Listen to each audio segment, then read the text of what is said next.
Dave, and I'm a thinker of sorts. I'm very pleased that you all are here. Everybody showed up, which is really nice. And I'm looking forward to this in a number of ways, but not least of all because it's totally unprecedented in my experience. In other words, I have,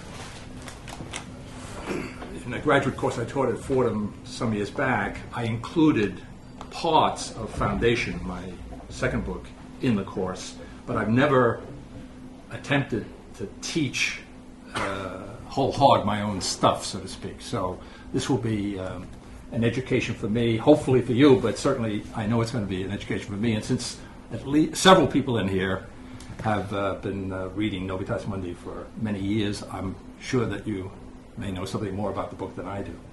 But I'm looking forward to the exercise. And I'd like us to do a kind of, oh, and by the way, this just came out, yeah. Now, I say it's out. I got this because I wrote it. I don't know whether you can yet get it in the bookstore, but it should be within a week or two. The reason I'm calling it to your attention is that it's relevant in a number of specific ways to Novitas Mundi. In other words, it goes beyond Novitas Mundi in a number of ways. It builds upon some of the logical work that I did in Foundation, which followed this. But it also, on the other hand, is similar to Novitas Mundi because it goes back and redoes some of the key stepping stones in the history of Western thought. So you start right off with Aristotle again, right, from another angle, right, which hopefully will be consistent with what is said here, but not necessarily. So it's a good point of reference, and I may refer to it specifically or casually at certain points during the course. So if you get a hold of it, it might be helpful or useful to you to have it. The publisher is Ashgate, which is an international publisher based in England. They have a U.S. counterpart. I don't know who's responsible for it, but it's listed in the Barnes & Noble and Amazon lists as not yet available. So whether it's literally not yet available, I don't know.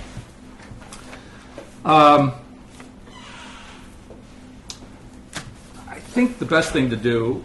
Well, let me just say a little bit about my teaching style or persona.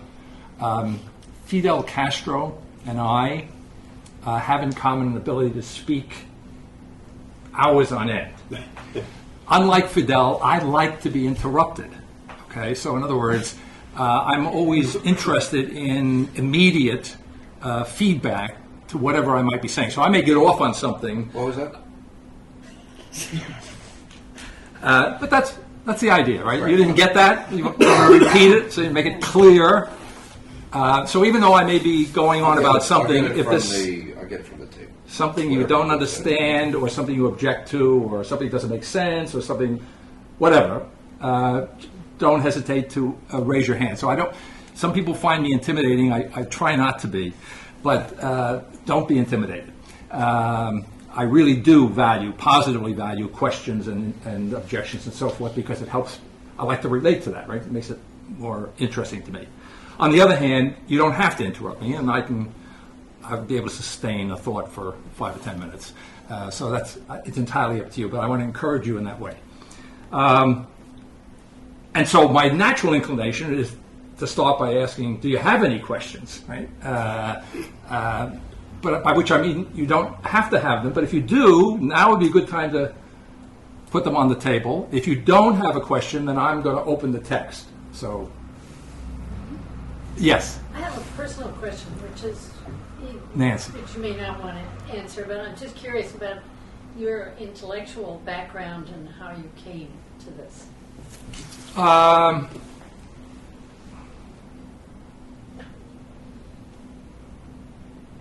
The approximate way I came to it was that as a younger man, younger than I am now, I taught at NYU, and I started out in classics.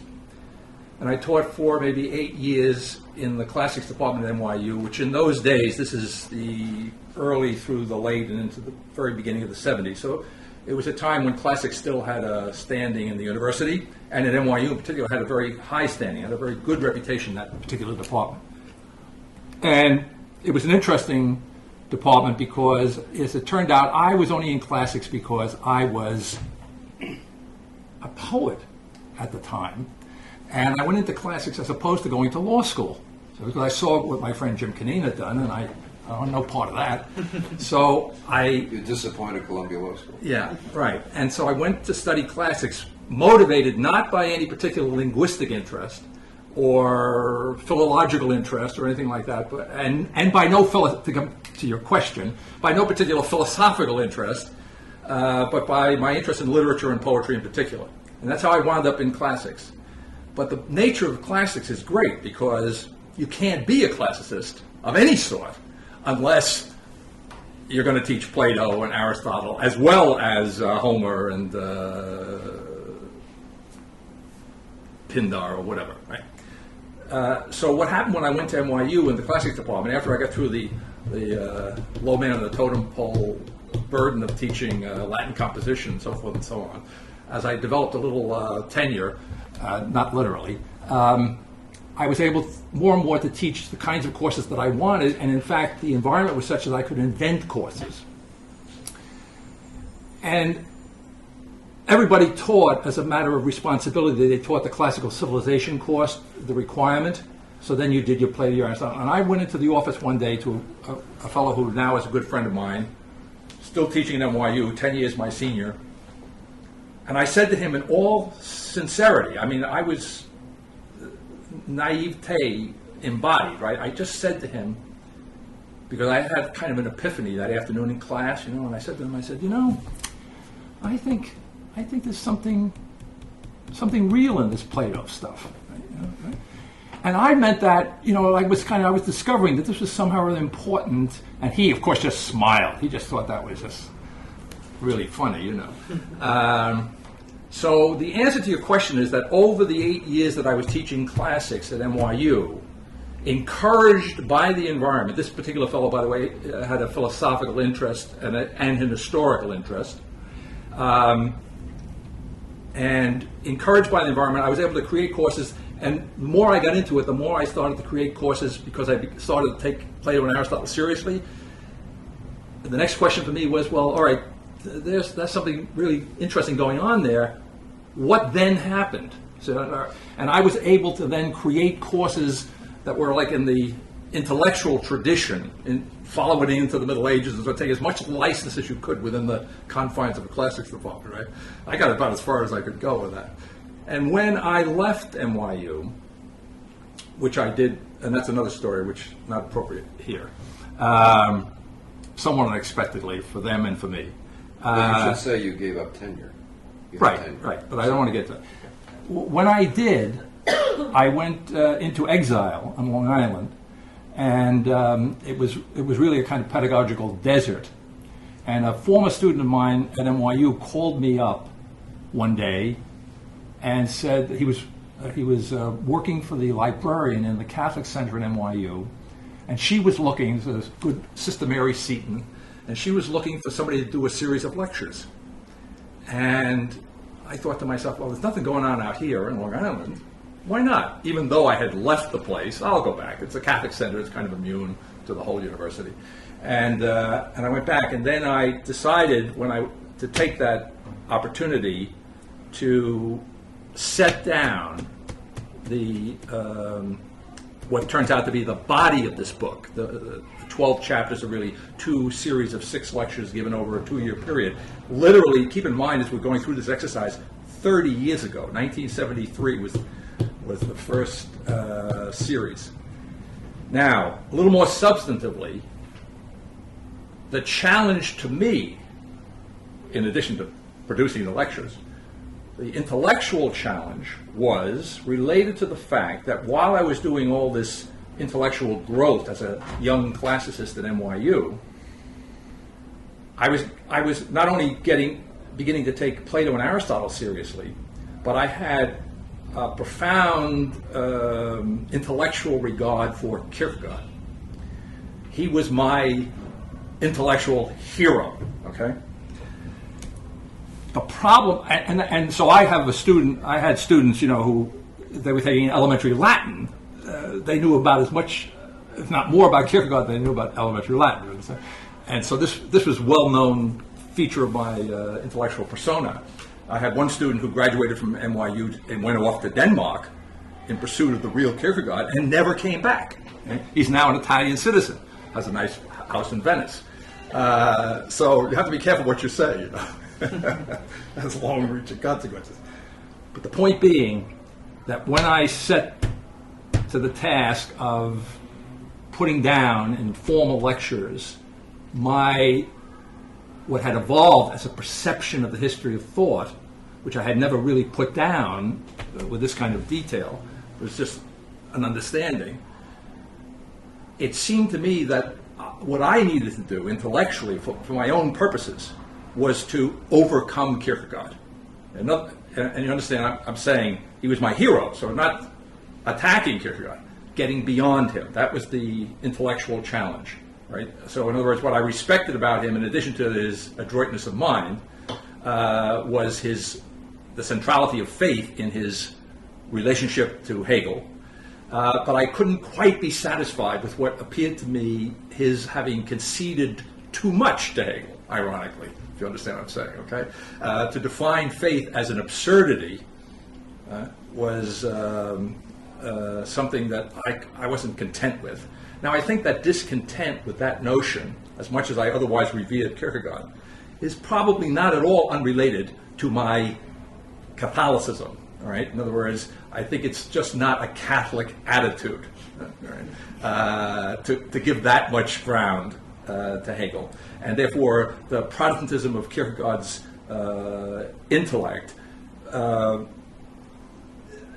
was an implicit agreement with Hegel, despite the fact that they were at loggerheads. Right. So I'm not sure what and so you can come back. You can get a follow up if you want. But in other words, the point being that a couple levels. One, people think I'm self-taught. Now that's not really fair to my teachers. Okay.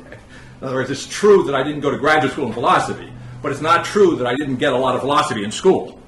Right? And so I was well prepared because education was different, and the educational system I went through was different than what happens today. And I went to Jesuit high school, and I was reading the De Monarchia under the table, recommended to me, even though this book was on the index, by the way, in 1955 or whatever. And so my Jesuit father, who was teaching me Homer, was saying to me after class, you really ought to read the De Monarchia, right? Okay. So I had a lot of intellectual formation without which I couldn't have been able, or wouldn't have been interested or inspired, so to speak, to follow my own nose when I finally got interested at NYU. So it's complicated in that sense. So that's it. It started out as an interest in the history of philosophy and a kind of natural curiosity to say how did we get to where we are now? Then when I gave the lectures, the next thing that happened was that I thought to myself, well, I think this has some merit. Maybe this might be publishable. And without going into all the gory details, I finally got it in front of Thomas Altizer, the Death of God theologian, who initially didn't want to read it. But after I told him that I was overcoming Kierkegaard, he said, well, maybe he would read it. And and he thought it was terrific, right? It was like, as I've told Todd, it was like in the movies, he called me up and told me it had to be published, and it was great. Now, here's the point that's substantive. He wrote a letter to some publisher, and he's copied me the letter. He just sent me a copy of the letter. And in the letter to the publisher, he's telling the publisher this should be published. He says, but what it's all about is still a little bit implicit, and it really needs an introduction, is what he said to the publisher. So I'm sitting there thinking to myself, well, gee, he's going out of his way to at least I can do is start working on an introduction in case he's successful. And when I did that, as I've told Todd, I sat down, pre-computer world, with a long legal pad, still a reminiscence of what the path not taken, a yellow legal pad, and writing out in longhand the first draft of what, although I didn't intend it, turned out to be the prolegomena and the epilogue to this book.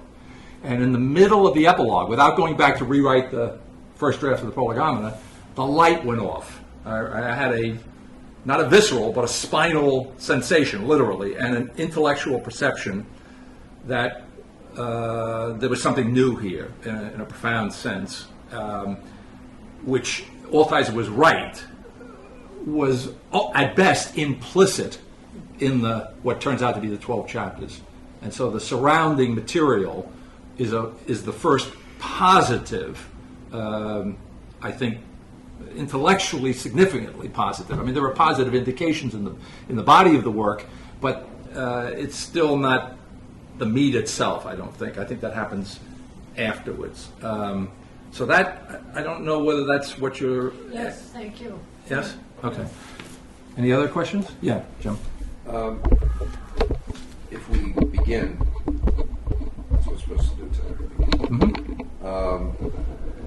And I, as you know, with your kindness, first encountered this book in its manuscript.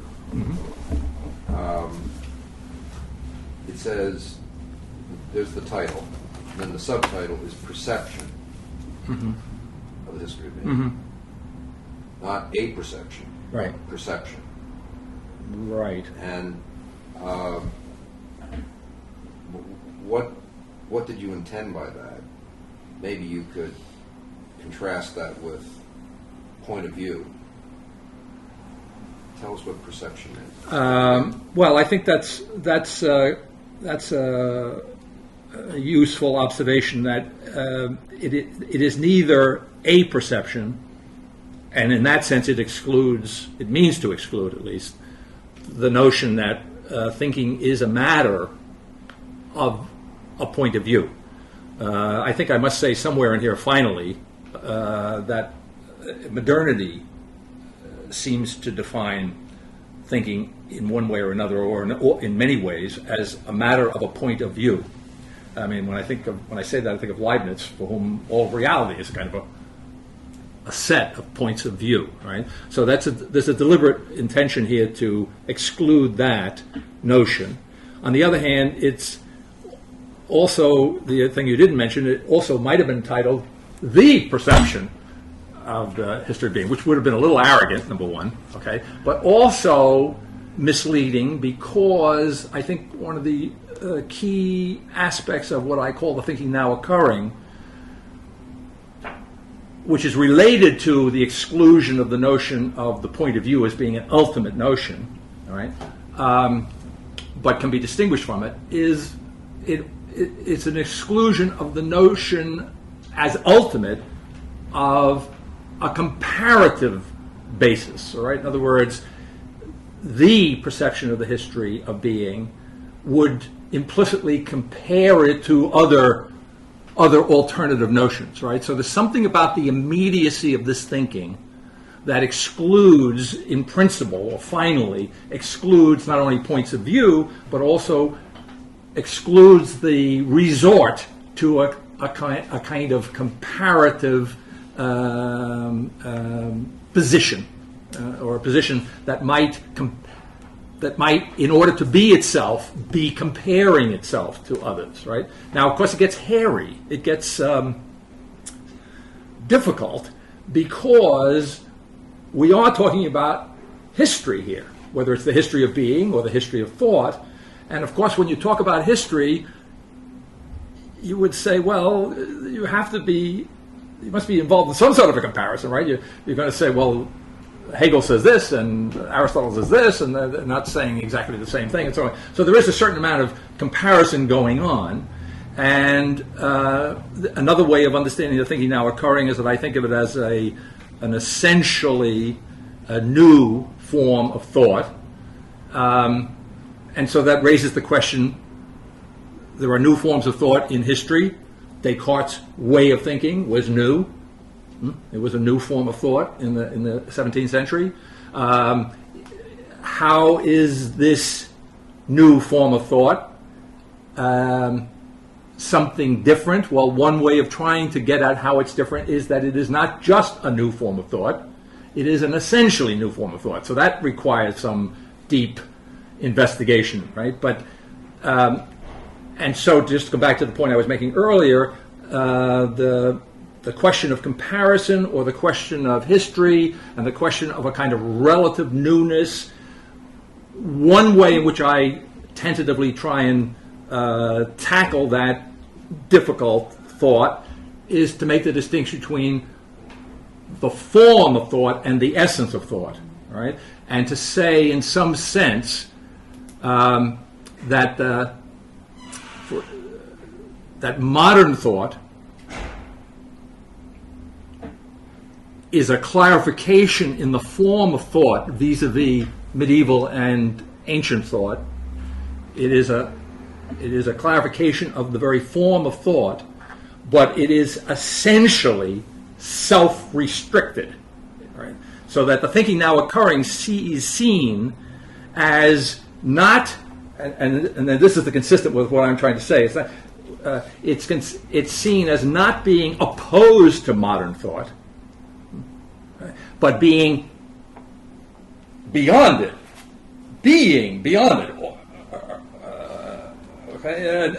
not in opposition to it is the key point, because you can't be in opposition to modern thought without being modern. All right, and so postmodernity, for instance, is a very annoying concept, right? Because postmodern is like the caboose on the train. All right, so the better image, just for openers, is that we are now in a new universe. We have crossed through some perhaps invisible divide, right? But we're not really any longer on the same ground as modern consciousness, right? There is. I mean, we use this word in a pedestrian sense all the time, right? The New World Order and the New World and so forth. And of course, by the way, it's a very ironic thing, you know, a dollar bill, novus ordo seclorum. It's really great. It's really great. So there is a new world, and we've been thinking about the new world for 500 or 600 years. You see, but when it's like the realization, you know, you're looking forward to getting married, but getting married and looking forward to it are not the same thing, you know. And the wedding, I mean, it can cut two ways, by the way, right? But it's the realization and the anticipation. It's that kind of a break, right? So we could say that modernity has been anticipating a new world, but we are no longer anticipating it. We have arrived, okay? And that whatever that difference is, however difficult it is to articulate the difference between the realization of what has been anticipated and all of the anticipation, that's where we're at. And in that sense, it seems to me, there's something essentially new in the way of thought, in the form of thinking. So you use essentially kind of intense as an intensive. It's not like you have a technical distinction between essentially true and formally true that has to do with forms versus essences.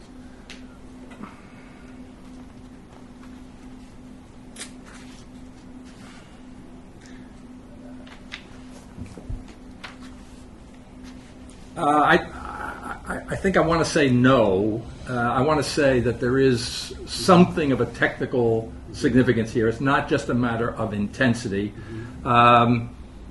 That essence here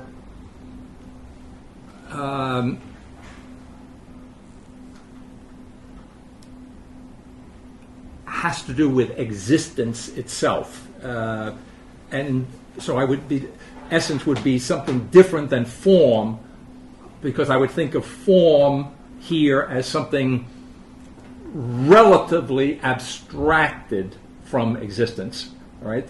I think this is maybe the influence of Kierkegaard on this thinking. In other words, the existing of the formality of thought, so to speak. Here now, you could say, I think there's no distinction any longer.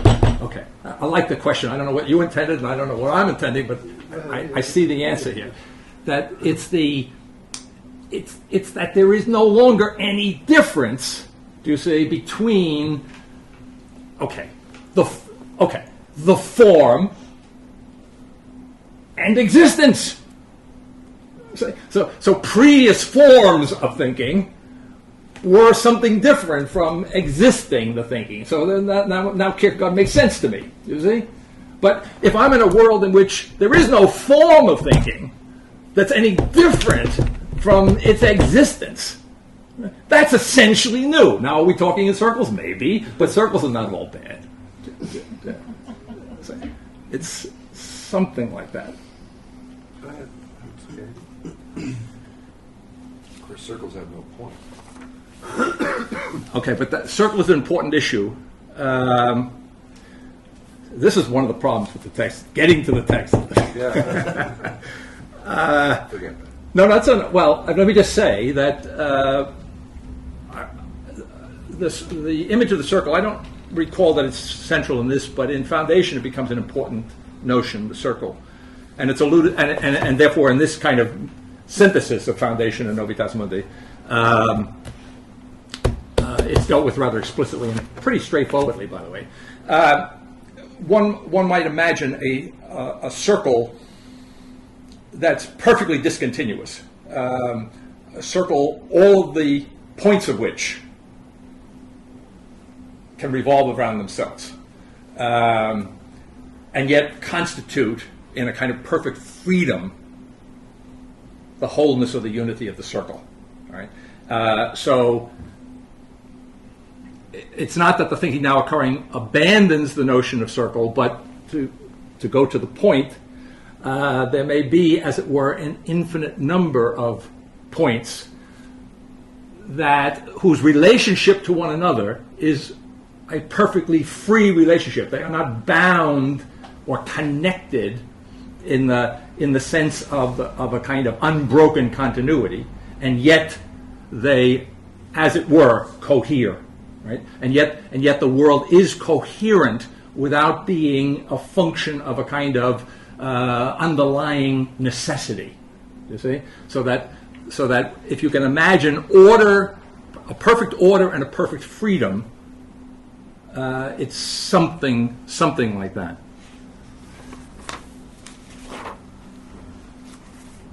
Okay, let's take a look at the preface, because it'll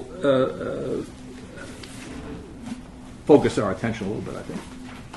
Now, depending on what edition you have, the only difference between the two editions is that in the green-covered version of the reprint, I include the preface from the thicker volume, and by way of introducing the earlier preface, which you have in both volumes, then in the middle on page Roman numeral 9, I say about the middle of that first paragraph, there is an essentially new form of thought now actually existing for the first time. There is the beginning of a thinking, the essence of which is the logic of faith itself, which I've just told you the anecdotal origin of that experience that I had. I think it's important. I mean, I just want to lay it out. I don't necessarily need to pursue it at this point, but I think it becomes increasingly clear to me that to talk about an essentially new form of thinking, it's not just a formal matter, if you'll pardon me, Chuck, but an essential matter that it be said in the same breath, beginning. All right. So, in other words,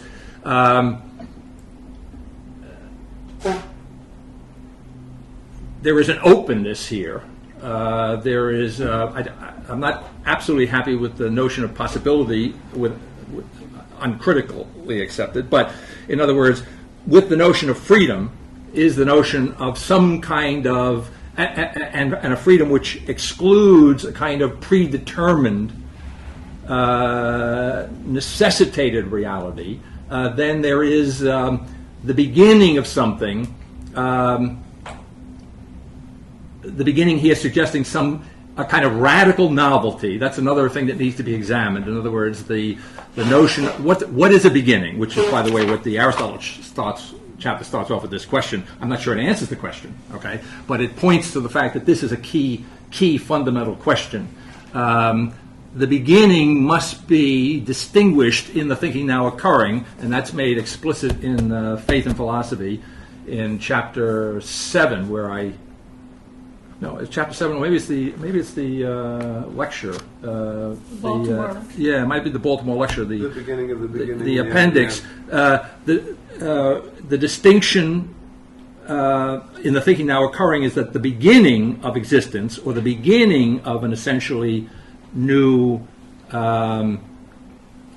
form of thinking, this beginning is to be distinguished from the Hegelian notion, which is not an innocent notion, of beginning as some sort of a subset of becoming.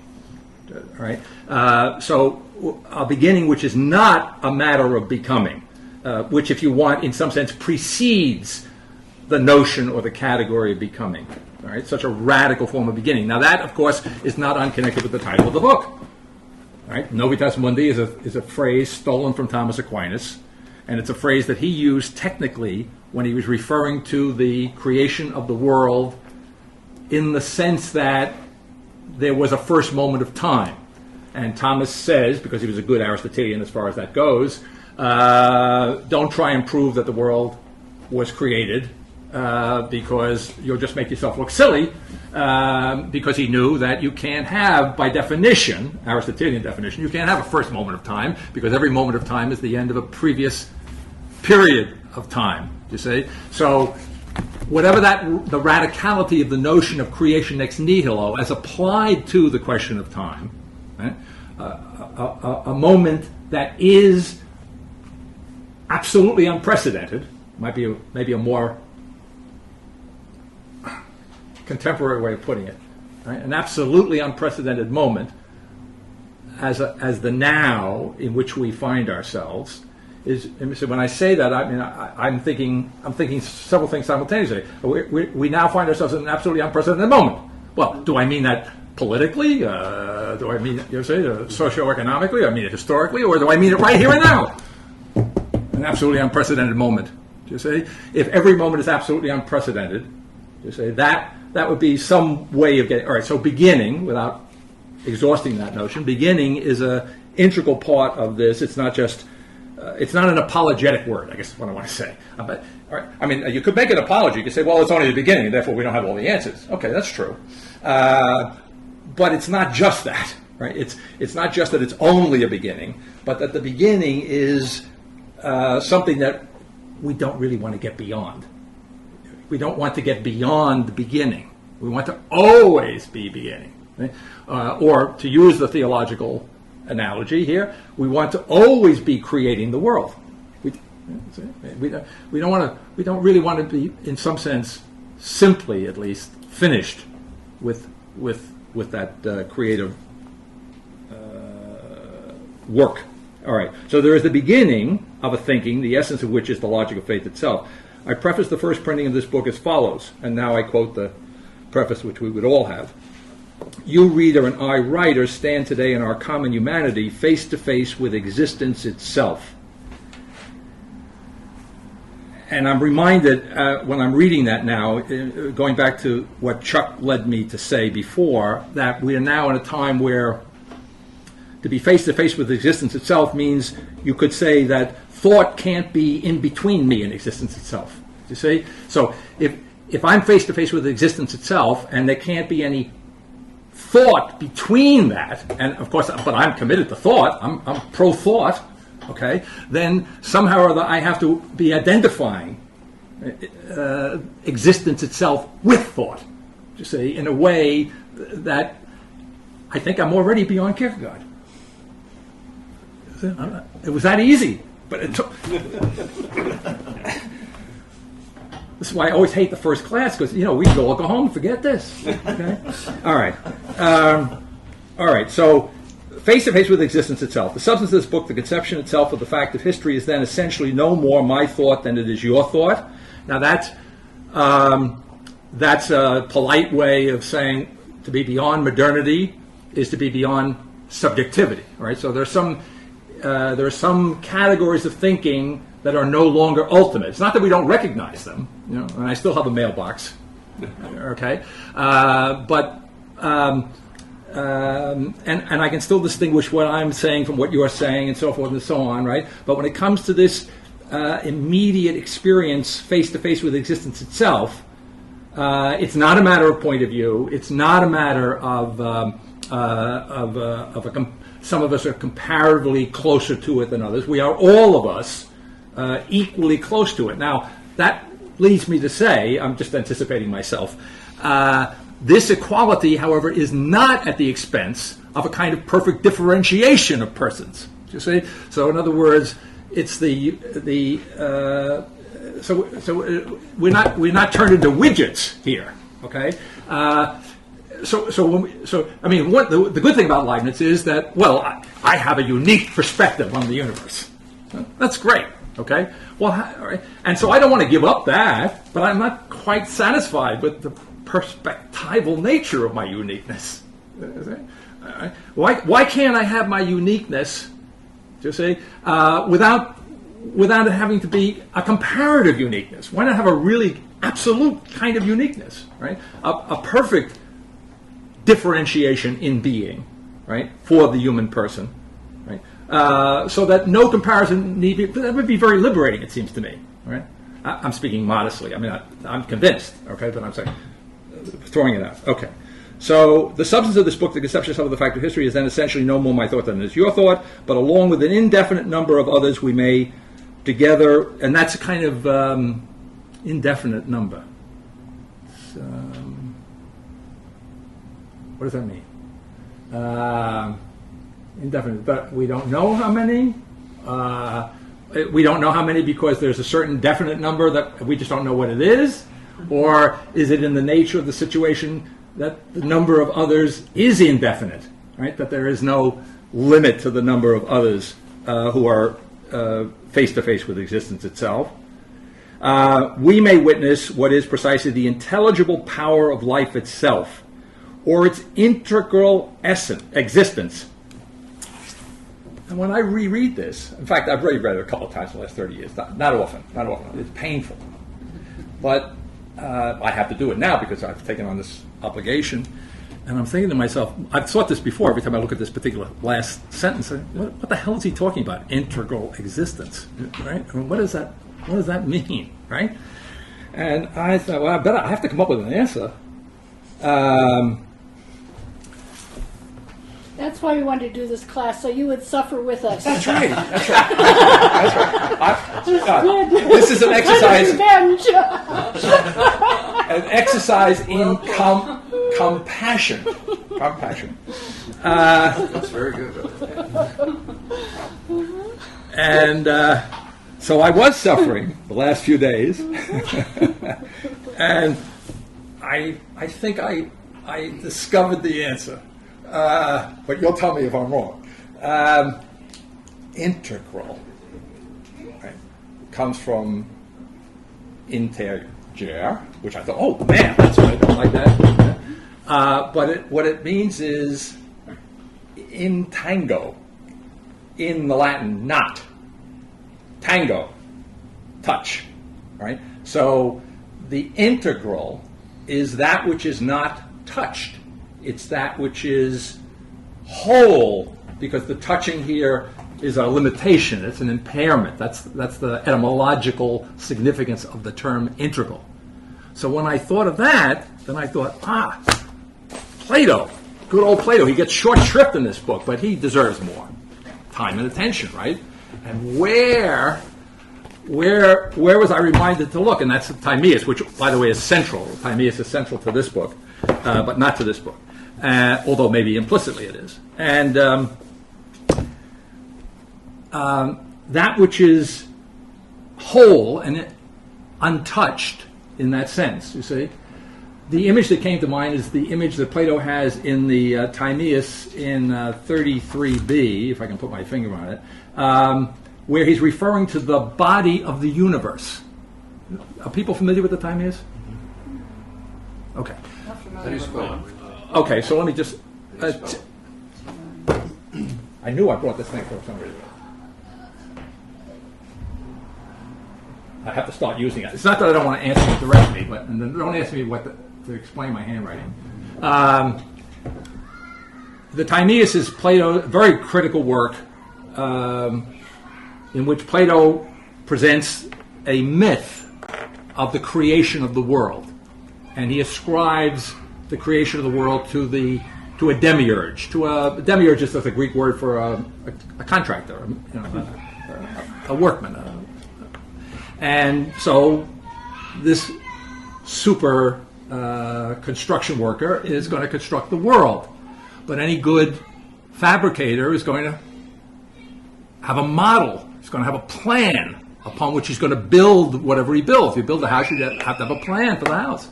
Okay. Either in your mind or on paper. Better on paper. Okay. So the demiurge models the universe on the eternally living reality, right? The eternally living reality. Remember, Plato was the guy who was committed to the notion that the really real, as we would say, is immaterial, purely formal, meaning unable to change, right? Because anything material for Plato is subject to change, to time and so forth, right? So the world in which we live is a world of time and space and change, of coming into being and going out of being. It's the world of becoming, all right? And Plato is saying this world of becoming, and this is the deep Greek insight. He didn't invent this insight. He just brought it to a kind of perfect glory, right? If it's really real to a Greek, if it's real, this is very unmodern. This is not us. If it's really real, it doesn't move. If it moves, shoot it. Okay? If it moves, it's not really real. That's as simple as that. Now, they all agreed on this. They all agreed on it.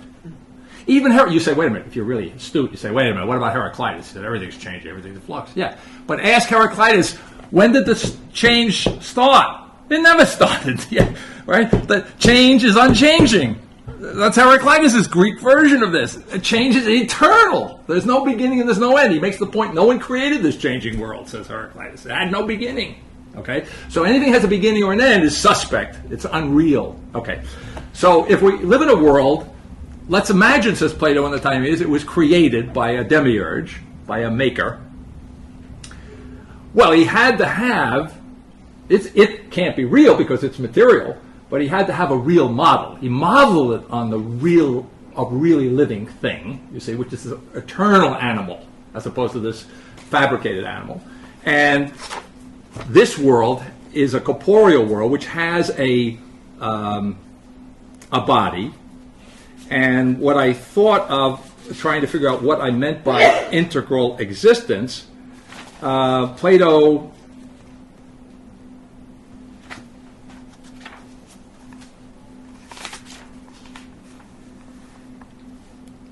describes the body this way, the body of the created universe.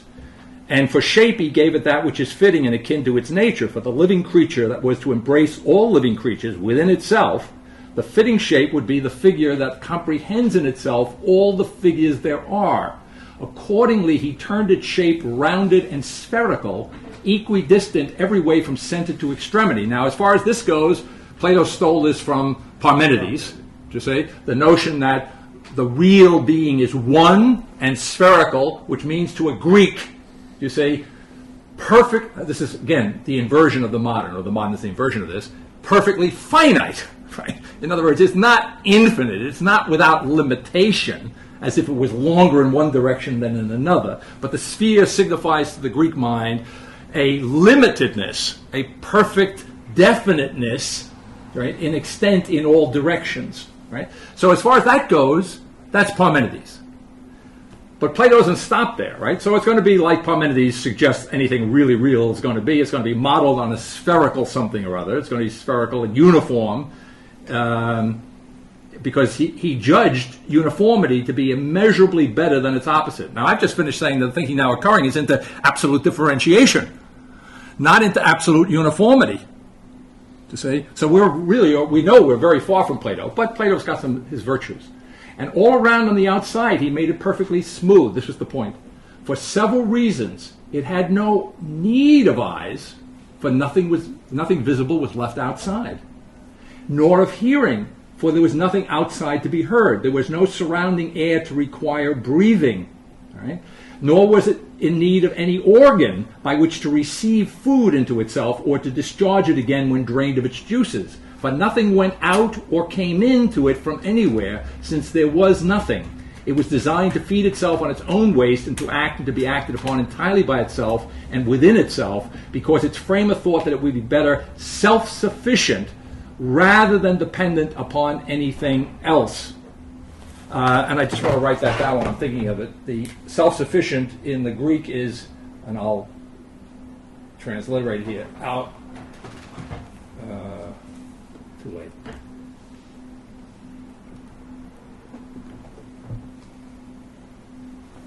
Autarkes,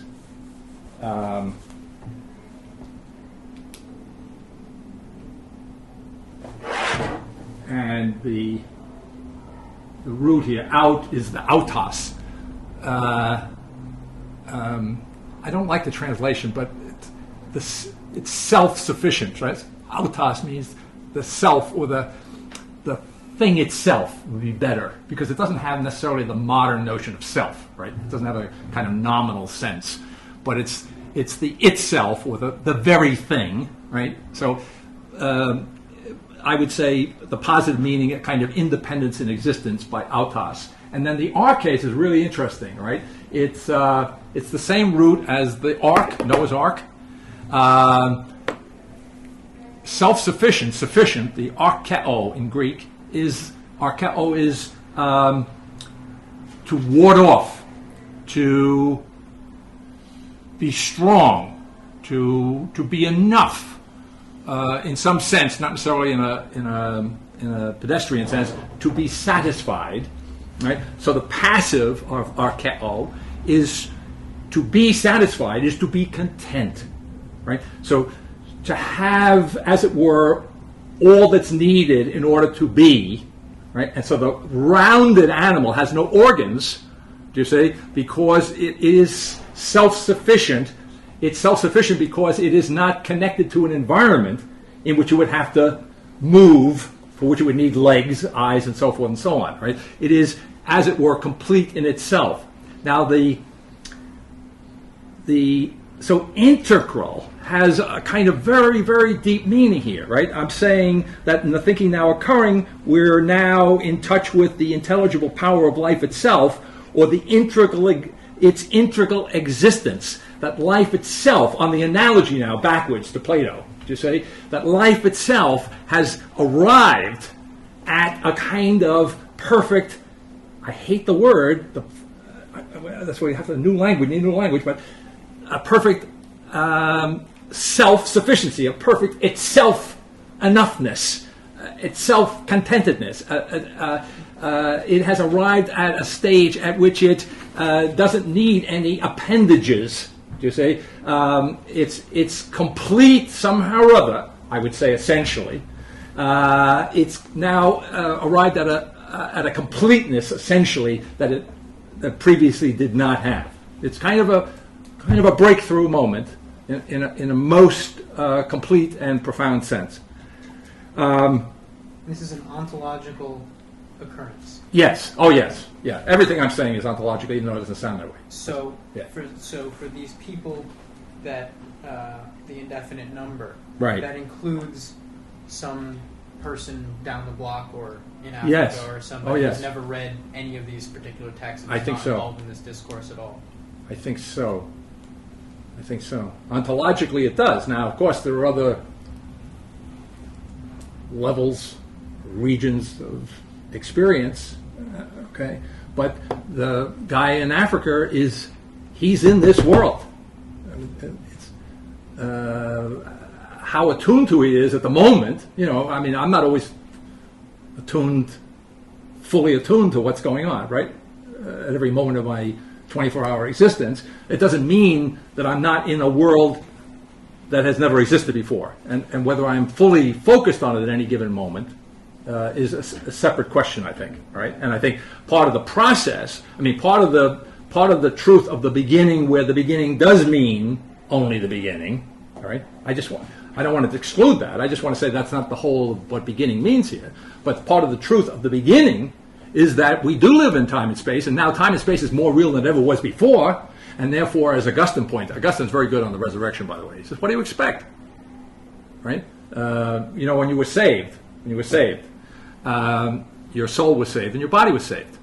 Your soul was saved immediately. So if you die any time between the crucifixion and the resurrection and 2003, and you die in a state of grace, you go to heaven, even while your body's still rotting and thing. But that's not Christianity. Christianity says one day down the road, your body's going to come up out of that grave somehow or other, and you're going to be reunited. And so that raises it. Well, come on, that's a cop-out. It's easy to say the soul is saved, is no longer dead. Do you see? And the only reason you're saying that we have to wait for the resurrection is because obviously it's a ridiculous idea that you will get your body back. See? And the guy says, no. The soul, now remember, this is pre-modern. The soul is an immortal, immaterial thing in its very nature. So it's not a problem for it to go from being dead spiritually to being alive immediately, because it is not a temporal thing for Augustine, you see. But the body is a temporal spatial entity, and therefore it's only appropriate that the restoration of health to the body should take time and space to be accomplished. You see that? So for Augustine, it's perfectly consistent. Now, what got me off on that? I haven't a clue. The question of the ontological. Yeah, but how did I get to the? Well, what I Guy was in following Africa. was The guy in Africa. All right. So the beginning. What about a Buddhist in New York? Same thing. What about a Buddhist in New York for whom the ontological aspects, if you forgive the word, of the incarnation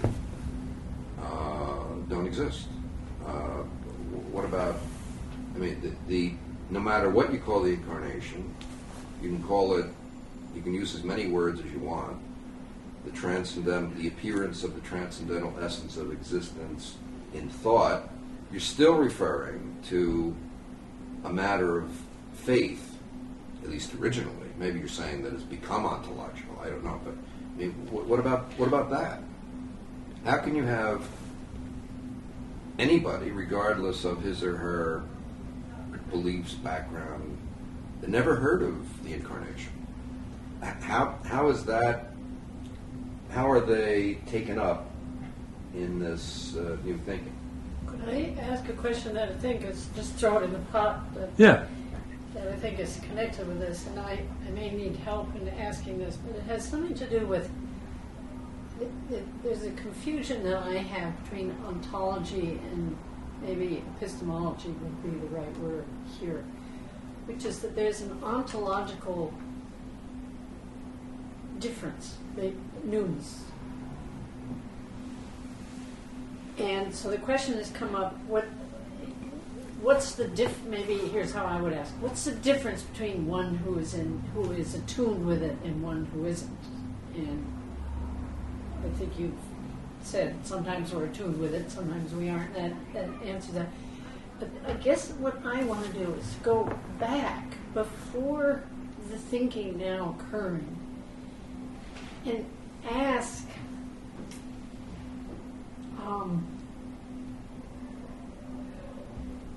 it's almost as if the ontological difference has been described epistemologically,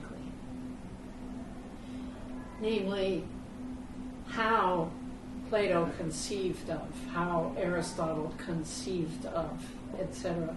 And why wouldn't that, now I can say it, why wouldn't that be called just a lack of attunement? On their part, you mean? Yes. Well, I think my immediate response to you would be because something, it may be true that we can refer to the incarnation in different ways, but however we refer to it, I think the premise here is that something objectively, for want of a better term, has occurred in history that makes a ontological difference such that Plato and Aristotle, it was not just that they weren't attuned to it, it had not occurred. Something happened. So in other words, you have to take, and I think this is the, now for Kierkegaard, of course, this is the absolute paradox. I mean, and I want to come to this in the, actually, it'll be in the preface here. I want to make this point because I refer to Kierkegaard and Descartes in the preface, which I think must have been providential because I don't remember why I did it at the time. But I think it's relevant to your question in this sense that in the concluding on scientific postscript, Kierkegaard goes through I think it's a profound book. It's got to be as important ultimately as the Critique of Pure Reason, I think, really. Because in that book, Kierkegaard, in a very subtle and deep way, goes through the analysis of the whole range of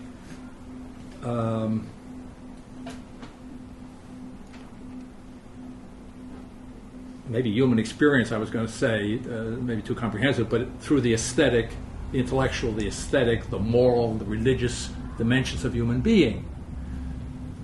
And the whole movement from the beginning through to the end, so to speak, the whole thrust of the movement of human possibilities for Kierkegaard in that book is from the immediacy of the purely aesthetic, you see, through the relative interiority of the moral dimension to what he will ultimately call in that book religiousness A, which is a kind of spiritual sublimity in which, in some sense, the profoundly religious human being, having the key thing for Kierkegaard, by the way, is you don't skip grades. All right, in other words, you don't become religious if you're not first moral. Right. So having gone through this, there are some human beings who have achieved a sublimity of spiritual being, call it in Kierkegaard's language religiousness A, and in a certain sense what this is a kind of a deepest interiority in which the truly spiritual human being in some sense gives up the world. And so you think of pick your favorite saint, okay? Well, if that was all there would be to it, I wouldn't think it was such an interesting book, nor would Kierkegaard, all right? Because having gone through this very Augustinian, I mean, if you can imagine, you understand what I'm talking about? I mean, Augustine is a guy who's, now he's not Plato. For Augustine, by the way, the incarnation. So we try. Right, this is what this is. You understand? Okay. So if you're a linear thinker, you've got problems. For Augustine, faith is not an abstract idea. For Augustine, faith is God meeting us on our own terms, recognizing that we're so lost in our carnal being that the only way he could catch, it's like going up to a guy and punch him in the mouth to catch his attention. All right. So why did God, Son, become a human being for Augustine? Why did he do that? Very practical. Augustine says it's very practical. We're so mired in the flesh that if he didn't become flesh, we wouldn't have paid attention. That's the way Augustine looks at it. Okay. All right. But the flip side of that is that the incarnation to Augustine means a concession on God's part to our lostness in the material world. Right? Now, God being God and not Aristotle's God, and God being the creator of the universe, he could afford to do these things, right? He actually became flesh in order to catch our attention. But Augustine doesn't think, and this is the so-called Platonism of Augustine, which I think has to really be taken carefully. But Augustine doesn't think so that's wonderful. The flesh is wonderful. He thinks that, well, God became flesh so that he could catch our attention and remind us of the high spiritual interiority of our created being, you see. So, yes, we start with the historical fact of the incarnation, the temporal, spatial, worldly fact of the incarnation, but it's just to catch our attention so that we can go back within ourselves. So what I'm saying is that Kierkegaard, in a certain sense, does a kind of Augustinian thing. But of course, so does Descartes do a kind of Augustinian thing in that sense. You see that? So this is a movement of interiority. But when you get to the end of the concluding on scientific postscript, say, all right, having described the sublime spiritual possibility of human being, he says, oh, and now there's a religiousness B, right, which for Kierkegaard is Christianity.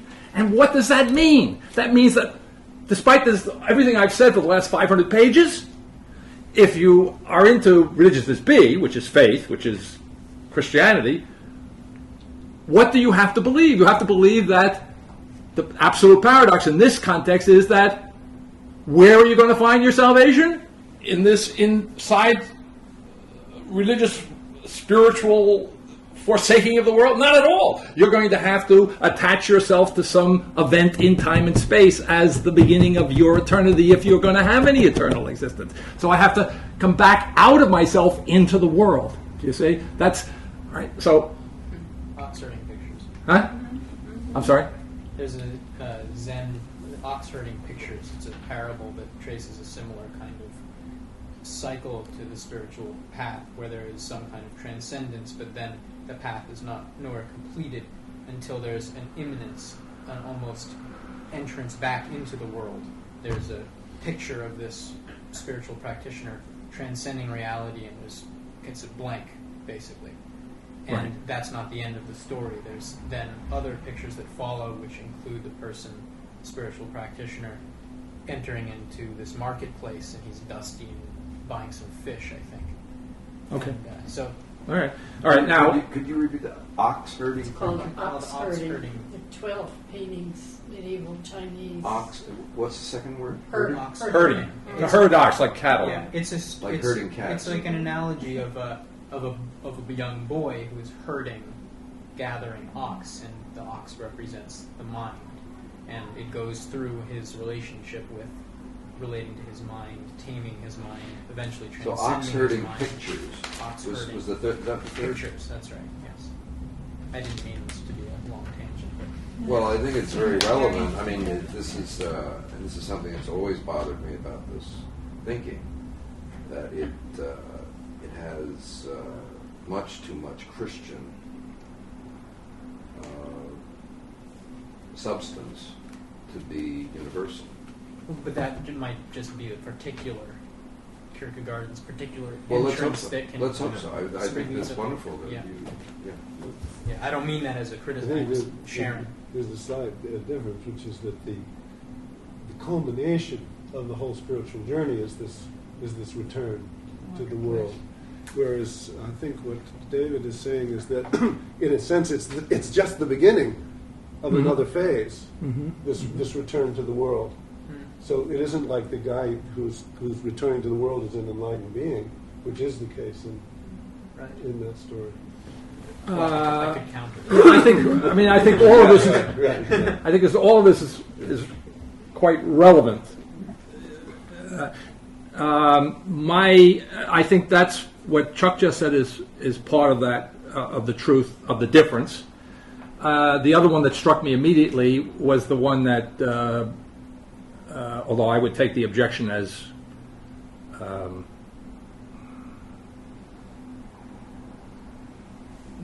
not a final objection, that is to say that the specificity of Christianity, the Christianness of it, is part of the taking seriously the reality of history. In other words, whether we like it or not. This is, you asked me about my intellectual journey or something, on a very existential basis. When I was around 30, this was all part of this process. It was all leading up to this book, by the way, I guess, now that I look back on it. I don't remember where I was, but I remember like one day, one of those things, like one day, all of a sudden, it hit me right here. It hit me right between right in the middle of the forehead, whatever's there. All you Eastern guys would know what that is. And what it hit me was the historicity of the world. In other words, what hit me was, don't tell me what might have been, what could be, or, gee, it's a shame that there were the Crusades, or, it makes no difference. The actual world in which I am is the world with this particular history. Go back to your particularity point. You see, in other words, whether I like it or not, there is an actual reality to history, and that I can't erase that. I guess if I take history seriously, I can't. See, I can do this with the board, but I don't think I can do that with reality. I can't start over in that retrospective sense. Now, however, we would like to start over, right? We would like to begin anew, do you see? We would like the beginning to be radically with us at all times, right? But not at the expense, not by way of denying what has transpired. right? And I think the paradox, if I can use a Kierkegaardian approach to Jim's objection, the paradox would be that the universal possibility only comes about through the particular history of the world. Right? See? So in that sense, the paradox would be that Christianity, which can appear to be a too particular, too specific frame of reference, is the frame of reference by which we all get beyond the limitations of Christianity. Now, by the way, this has been profoundly explored by Karl Barth, the neo-Orthodox theologian, who is kind of off the wall, but really great intellectually. And Barth makes the point pretty directly and simply that Christianity, properly understood, is not a religion. All right? Or, in my language, I don't know if he would speak quite this way, it's not essentially a religion. Right? In other words, Christianity is a religion among other religions, but as such, it's no particularly different than any of the other religions. Okay? But what is distinctive about Christianity is that it is again, speaking a little more philosophically than Barth might, but maybe not. It's a radical critique of all religion, including its own religiousness. Do you see? And in that sense, it's not an either-or between acknowledging that the history of thought, this is what I'm concerned with, the history of thought. I mean, there are so many dimensions to this, right? But you're concerned with the history of Western thought. That's just an extension of your first objection. Right, just right. Okay, I am concerned with the history of Western thought and Western thought. What about Eastern thought? What about it? Well, I don't know. I mean, what does it say about? Does Eastern thought regard existence as having a history? Was there an event that to those in the East who outnumber us, by the way, was there an event that was tantamount to the incarnation? I mean, there is a huge gap in thinking, in behavior, in everyday living between us and the people, most of the people in India. If you take out the people in Bangalore, who are just as bad as we are, right? They were all Westerners, right? But not to mention China. What about that?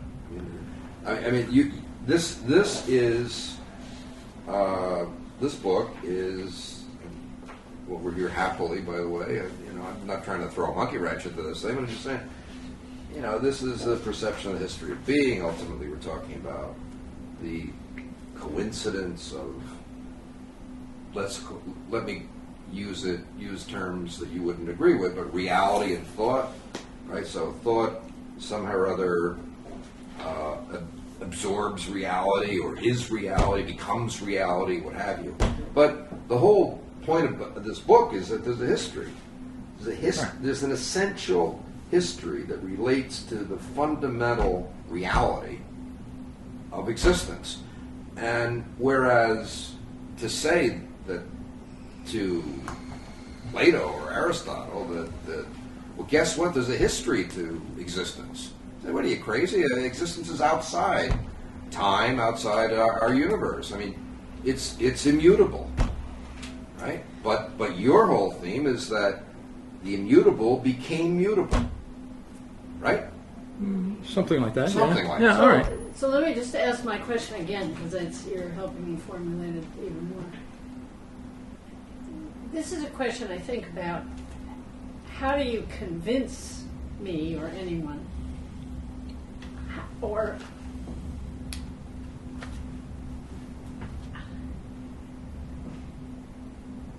that it isn't our attunement that has a history, but existence itself? Well, that's what we're here to find out. Yeah. I've read this book now 5 times, and it gets clearer and clearer what my question is. My question to this book is, it claims that should I perceive the essential history of being, should I come to that perception, I will at that same moment see the transcendental essence of existence. That's what it says. So I keep coming back to it because I keep thinking maybe I'm going to see that. Could you repeat that, Chuck? That if I can perceive this trajectory of the history of being, I see that as it's presented here, not with a prior commitment to some particular mythological construction of spirituality, of faith, or even of history. But if I can perceive this trajectory that is traced out as we pass through these great moments of Aristotle, Leibniz, Kierkegaard, Kant, Hegel, Heidegger, and the rest of them, that when I see that trajectory, I will in that see the transcendental essence of existence. That it will come clear to me. It will announce itself as actually being there. And I want to see that. Now, I didn't say this when we were introducing some, I'm a Buddhist too. And I don't find in studying a lot of Buddhism that there is this sense of history. There is a sense of particularity, specificity, concreteness, absolutely. But it doesn't read itself as propositions about the history of existence. And I'm as an intellectual for whom questions that are initiated in me through my Western life, my Western intellectual history and so forth, which are not actual. There is no actual context within Buddhist culture and Buddhist practice to explore. There's not very much in Western history that allows me to explore what I explore through my Buddhist practice. But it's actually, over years and years of it, it actually keeps coming back that there's something that doesn't actually occur there. So this is the only claim I know, the only one in which this actual essential claim is actually being made. That should I see this, then I will see, with, you say somewhere, faith thinking for itself. Mm-hmm. That faith can think for itself. It isn't having to take on the authority of a tradition of whatever. The only claim that's being made. So I keep coming back to it. We met whenever it was 1996 or 7. I was reading it a year or so before that, and that just gets the question gets more and more vivid as I study it, and so that is all of these questions that everybody has. These are all questions that I have too, but they are questions that I keep asking to the book, yeah. Which is this question of historicity. Why say saddle? Well, because you might decide that it's a maniacal, crazy thing. That it's not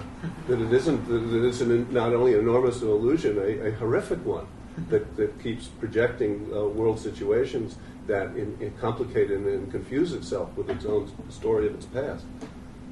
You could say that. I'm not proposing that. I'm just saying the saddle is modernity, or whatever. I'm not. But and as we know from book, the transcendental essence of existence, the appearance of the transcendental, produced modernity. Right? Produce might be too strong a term. It couldn't have happened. Modernity couldn't have happened. Yeah, I would say modernity is without impossible without reference to the incarnation. That's what we want to get to see clearly. Yeah. How that's being. But that's the saddle, and that's the bird. Well, okay, maybe. Which all of which I think goes back to Nancy's question. I don't know if this is your most recent formulation or the earlier one. I can't remember now. You help me out. But having to do with attunement. Was it just that? What's the difference between the history of our attunement? Right. It seems so much easier, which is typically Buddhist, I think. Right. Versus the history of right. existence itself. Right. How do I it seems so easy to see me finally getting free of my lack of attunement and discovering the truth of the thinking now occurring, if I'm saying this right. But I don't know how, if I'm understanding this, I don't know what sense it makes then to be sort of outside my lack of attunement, looking back at the history of existence, and namely at the ontological history. That's what I can't get a handle on. Well, see, it's Lent. And when you're you going to have atonement to figure out this atonement question. Yes. Does my question make sense? That's a terrific I question. think so.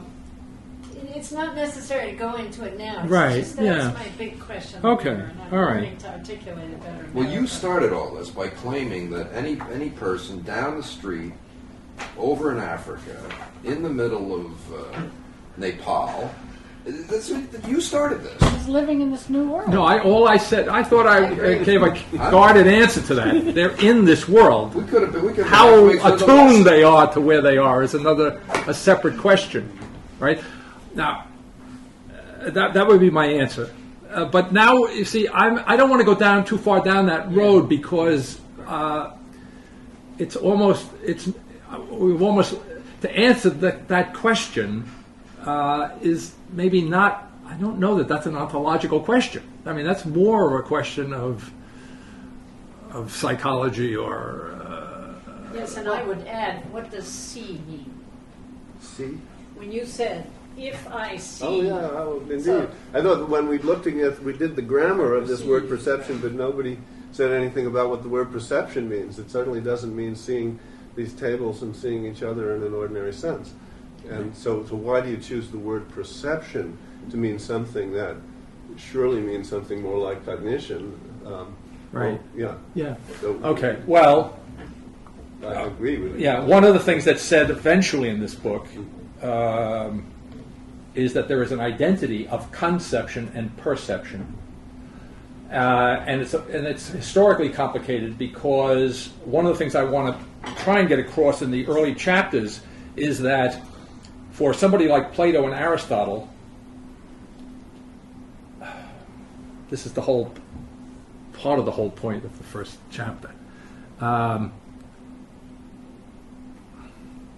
The Greek term, and it is a big problem in translations, and even in the translations that I used uncritically. I mean, I just use I pick up a handy translation, and I'm too lazy to translate it myself. And there's an ambiguity in the Greek text too, so you can't blame it on the translators. Okay, the point I'm trying to get at is the Greeks, no matter Aristotle included, even though they may not have consistently distinguished the concepts linguistically, had a very clear notion that there was something different there was a real difference between knowing and thinking. All right? And to go to what reminded me of this is that to know, the root of it, knowing, is to see, is very close to perceive. Now, it's not to conceive, it's to perceive. So that in Plato, for example, the dialectical process is like a ladder, a step. It's like better than a ladder. It's like a scaffolding that may hopefully lead you to knowledge, but it's not to be confused with knowledge, because knowledge is when you go up the scaffold and you see the light. And so knowing something is seeing it. To know you is to see you. To see you is to know you. And that's the classical notion. Now Descartes completely confuses us up, right? Because what Descartes does when he goes into his meditation, when he goes into his interiority, and he's looking for that certainty, that indubitable something upon which he can build a foundation to go back out into the world, which will get me back to Roman numeral 10 and 11 here. When he does that, he basically relativizes it. It's not that he doesn't know. I mean, he had a good education. He went to a Jesuit school. He knew, right? it's not that he doesn't know that there's a difference between feeling and thinking and knowing and understanding. He has all these modes, say modernity. All these things are modes of his consciousness, but they are all relativized relative to his self-certainty. This was never the case for the ancients. Right? They never made that interior journey in that Cartesian sense, right? And therefore, the distinction between thinking and knowing, or the distinction between going through a process by which I come to a conclusion, the thinking as judgment, right, or analysis or whatever, and what we might call the intuitive grasp, right, of the truth or of the objective reality. Those are two things that are never confused by either Aristotle or Plato. Okay, so now that's not a direct answer to your question. It's just to say this, that you say, well, wait a minute, you're talking about perception, but you don't mean looking around the room. Although, by the way, it may be ultimately. It may. I'm not ruling that out, but I'm just saying I understand what you're saying. It may actually be ultimately. Right? If there's a consistency here, it may be that looking around the room and thinking are not two different things. Okay.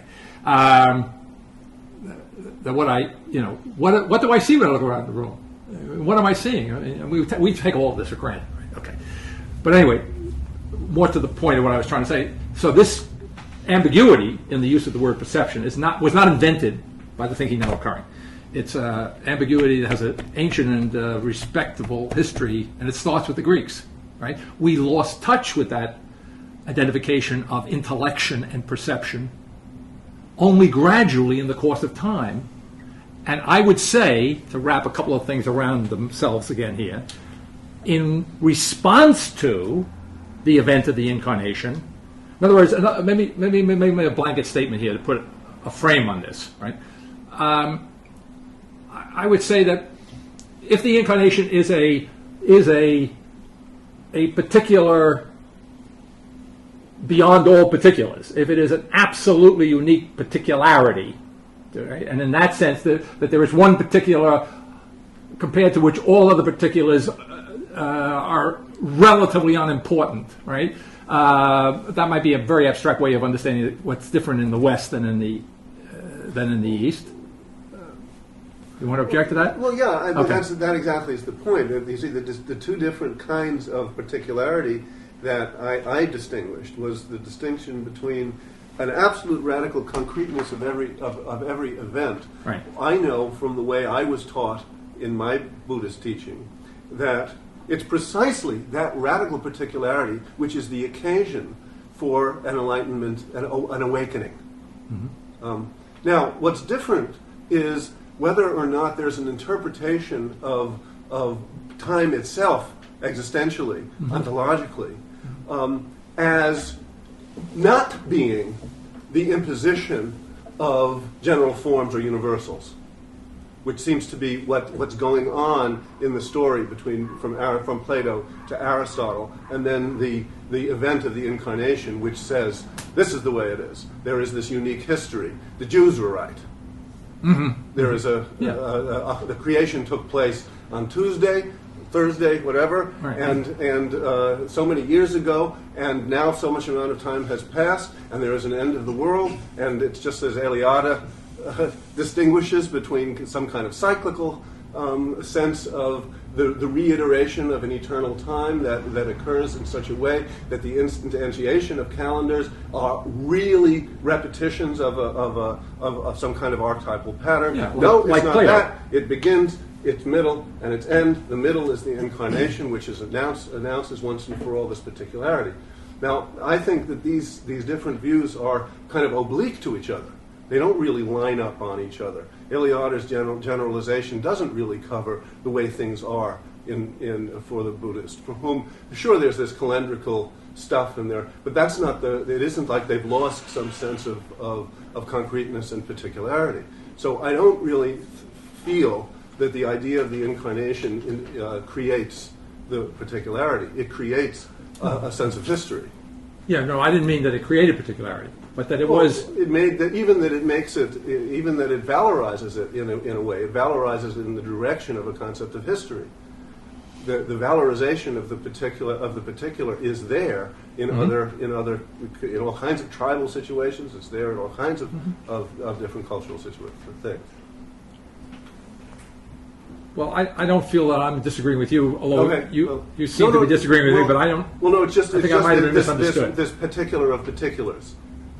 That's that business. It seems to me that seems to skew things in the direction of that, as if there were no sense of the value of the particular outside of the provenience of the event of the incarnation. I didn't intend that. You didn't. Okay. Well, there's a certain bootstrapping that happens, it seems to me, in the thinking now occurring.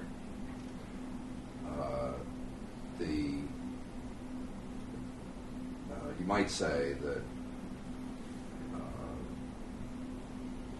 ontologically, the incarnation never happened, but it has happened in thought. Mm-hmm. And now that existence is overcome or absorbed or become identical with thought, that somehow or other the incarnation, whether it happened or not, happened. Mm-hmm. See what I'm saying? Thinking makes it so. Was that Shakespeare Huh? said that? Thinking makes it so? Well, no. I think that was Madison Avenue, wasn't it? But anyhow, you see, I mean, that's part of the issue, it seems to me, this bootstrapping. Well, I would think that I've actually been using that phrase as exactly what the thinking now occurring Bootstrapping? overcomes. Yeah. Have you really? Yeah, exactly. He's right. See, it's right. No, Now, you and I never met. We never met. And we've been thinking the same way. But we're using it in the opposite sense, because I'm saying the bootstrapping is what modernity does, being for its own purpose. It's continuous. That's good. That's what good. this book traces is after Descartes, God is put back into the story by a kind of bootstrapping. And he traces philosopher after philosopher trying to build back God in after a sacred doctrine has been interdicted by taboo. So that's, for me, that's the bootstrapping argument. That's the way I'm using it. But I hear I'm what talking you're about saying. essential No, bootstrapping. yeah, okay. You say essential. Yeah, mine's just formal. But I hear what you're saying too. That's one of the directions that, for me, keep coming back to this to see if that's really what's being said here. It's perfectly circular. Yeah. Oh, perfectly. Or spherical, sorry. Perfectly circular. Well, let's Now, suffering with and being abused are two different things, don't you think? Yes. let's get him. Were you going to say something? I mean, just because I was the one who initiated or maybe got us in this direction of asking this question about the fellow down the road. I mean, even though I was born in Weston, Connecticut, if for some reason I'm probably the token Easterner of there are a number of us here or something like that, I asked the question simply to clarify the ride that you're going to take us on. Right. And I'm completely interested in going on that ride. So we should go on the ride. Yeah, all right. And you don't want to get bogged down in this question, is what you're saying? I don't think it's a. I want to hear what this ride is, as opposed to critiquing from the beginning. Yeah. Well, I don't think it's going to help, but let's go to Roman numeral 10 in my thin edition. It must be almost 10 in yours. The paragraph that begins, "The engine of this perception is the substantial power of faith itself." At this point in history, when which kind of reminds me of Jim's objection in another way. One way in which I look at this is that I think it's possible. I'm not absolutely sure of this because I don't particularly share this perception.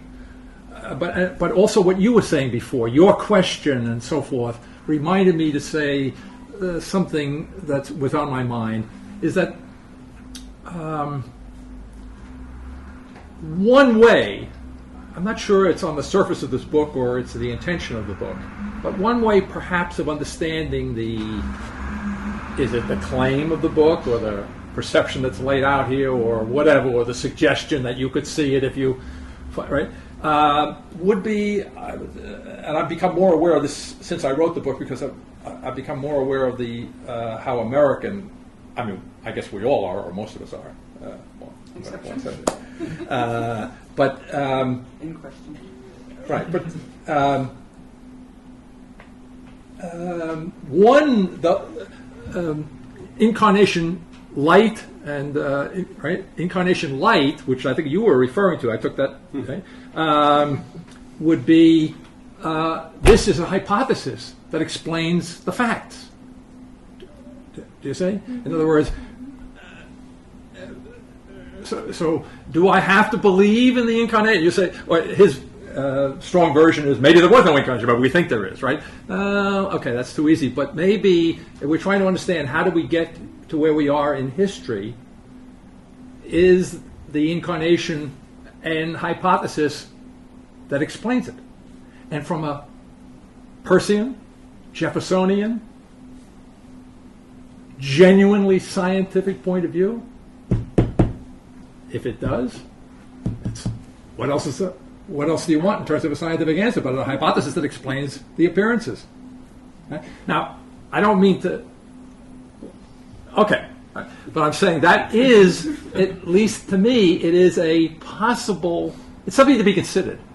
So I don't know that it's ultimately satisfying. Do you see? But it's in terms of Some argument. people drink light beer, by the way. Yeah, all right.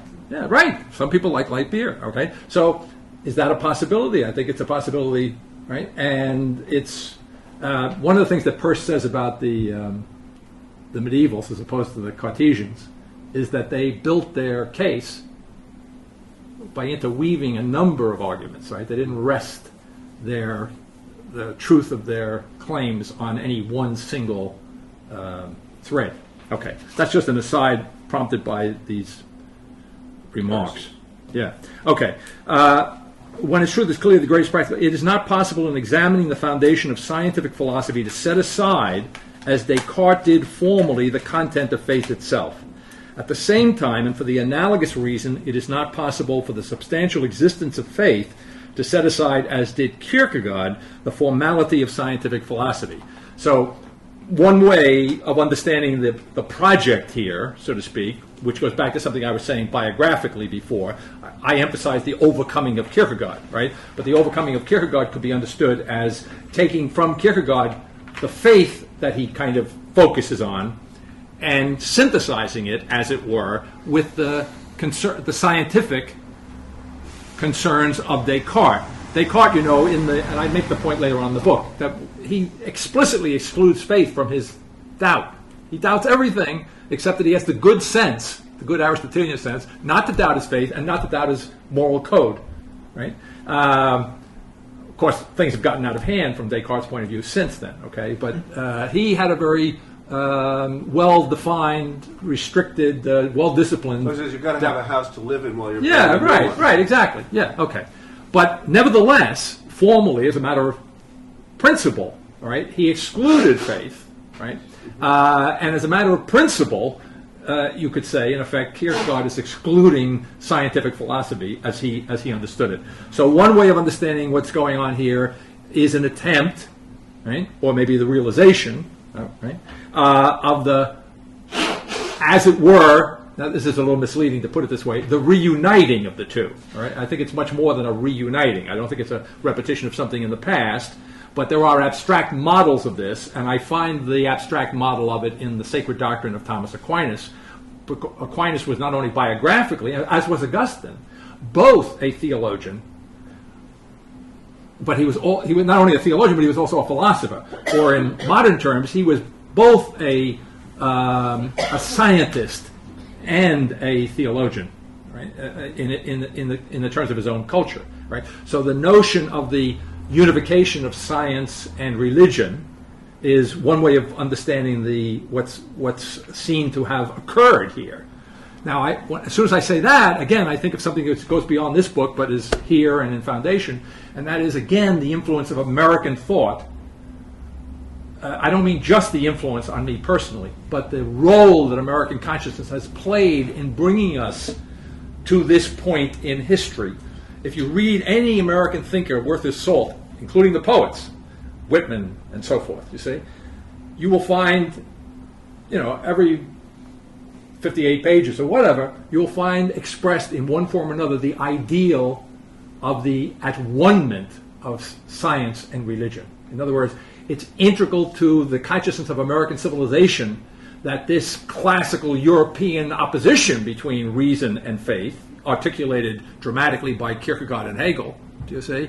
Although Hegel, you have to it gets more complicated. But certainly from Kierkegaard's point of view, that doesn't exist in America. Now that's very disarming. It's very disarming from a Kierkegaardian point of view to be told that, what's the problem? We believe in God. Of course we believe in God, because we're rational. We're scientific, you see. God is a very good idea, without which we wouldn't be able to explain the science of the world. That's what Peirce says. I mean, he's just not in this other world that we think of science in, right? So what I'm getting at is that, the larger picture here, I'm reminded to say, is that the thinking now occurring coincides with an explicit and undeniable unification of the everyday world, which, by the way, has been growing upon us gradually for several hundreds of years, but somehow that I think we've crossed a threshold in an everyday sense, and coinciding with that is this universal consciousness. Nevertheless, the particular roots of which are undeniably Western and Christian, right? But again, that's an oversimplification because the West came from the East.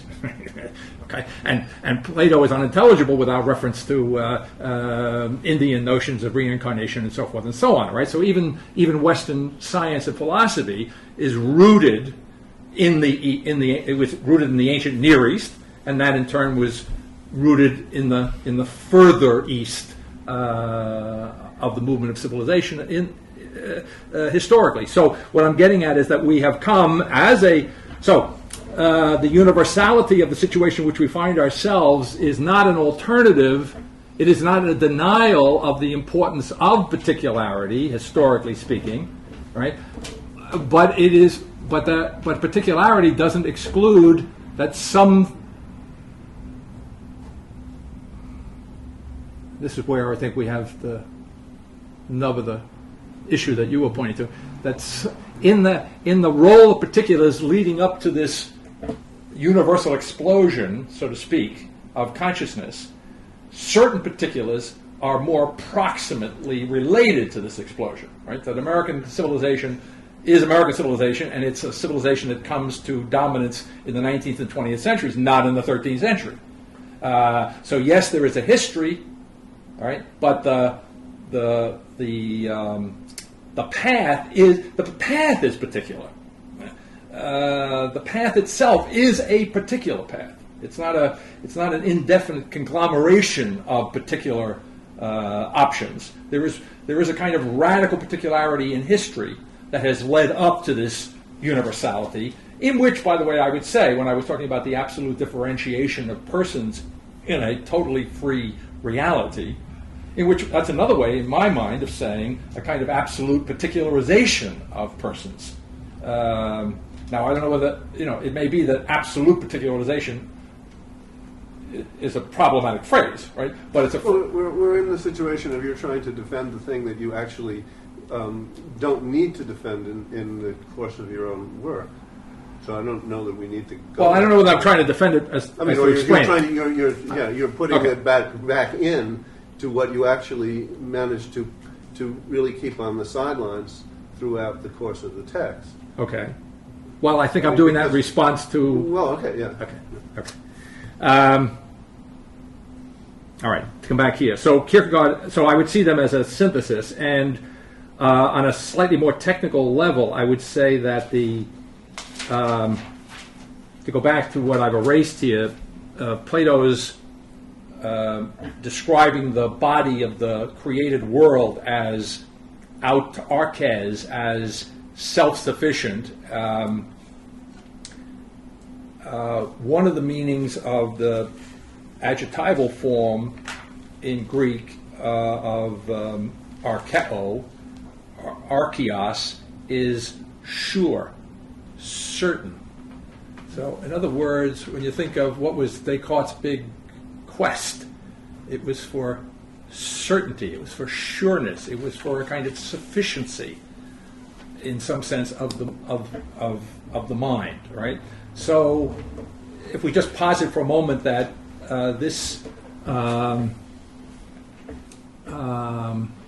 sufficiency is or wholeness or integrity, right, is the goal, so to speak, the desirable reality, then if the thinking now occurring is some sort of a synthesis, taking from the faith from Kierkegaard and the form of thought, so to speak, from Descartes, that synthesis would be one in which we actually achieve, which I think I said earlier in a slightly different context, in which we actually achieve for the first time that integral existence of life itself, that integrity of life itself, that wholeness of life itself, right? That and we do so with the historical reference of Kierkegaard and Descartes by going beyond Descartes' achievement. And what Descartes' achievement, I would say, was and continues to be in ever more explicit form, was the reconstruction of the world. Right? In other words, by which I mean when he goes into his meditation, when he goes into his interior consciousness, when he goes into his when he abstracts himself, so to speak, from the world, right? I already anticipated myself here because in the concluding unscientific postscript, what we have is the religious form of the Cartesian movement, right? Descartes goes into himself, unlike Augustine, for the sake of coming out into the world and creating what he calls a useful science, a science that will be for the benefit of mankind, right? So even though he abstracts himself from the world, he does so explicitly for the purpose of, to begin with, he knows to begin with he's coming back into that world. He's going out of the world only to return to the world. Do you see?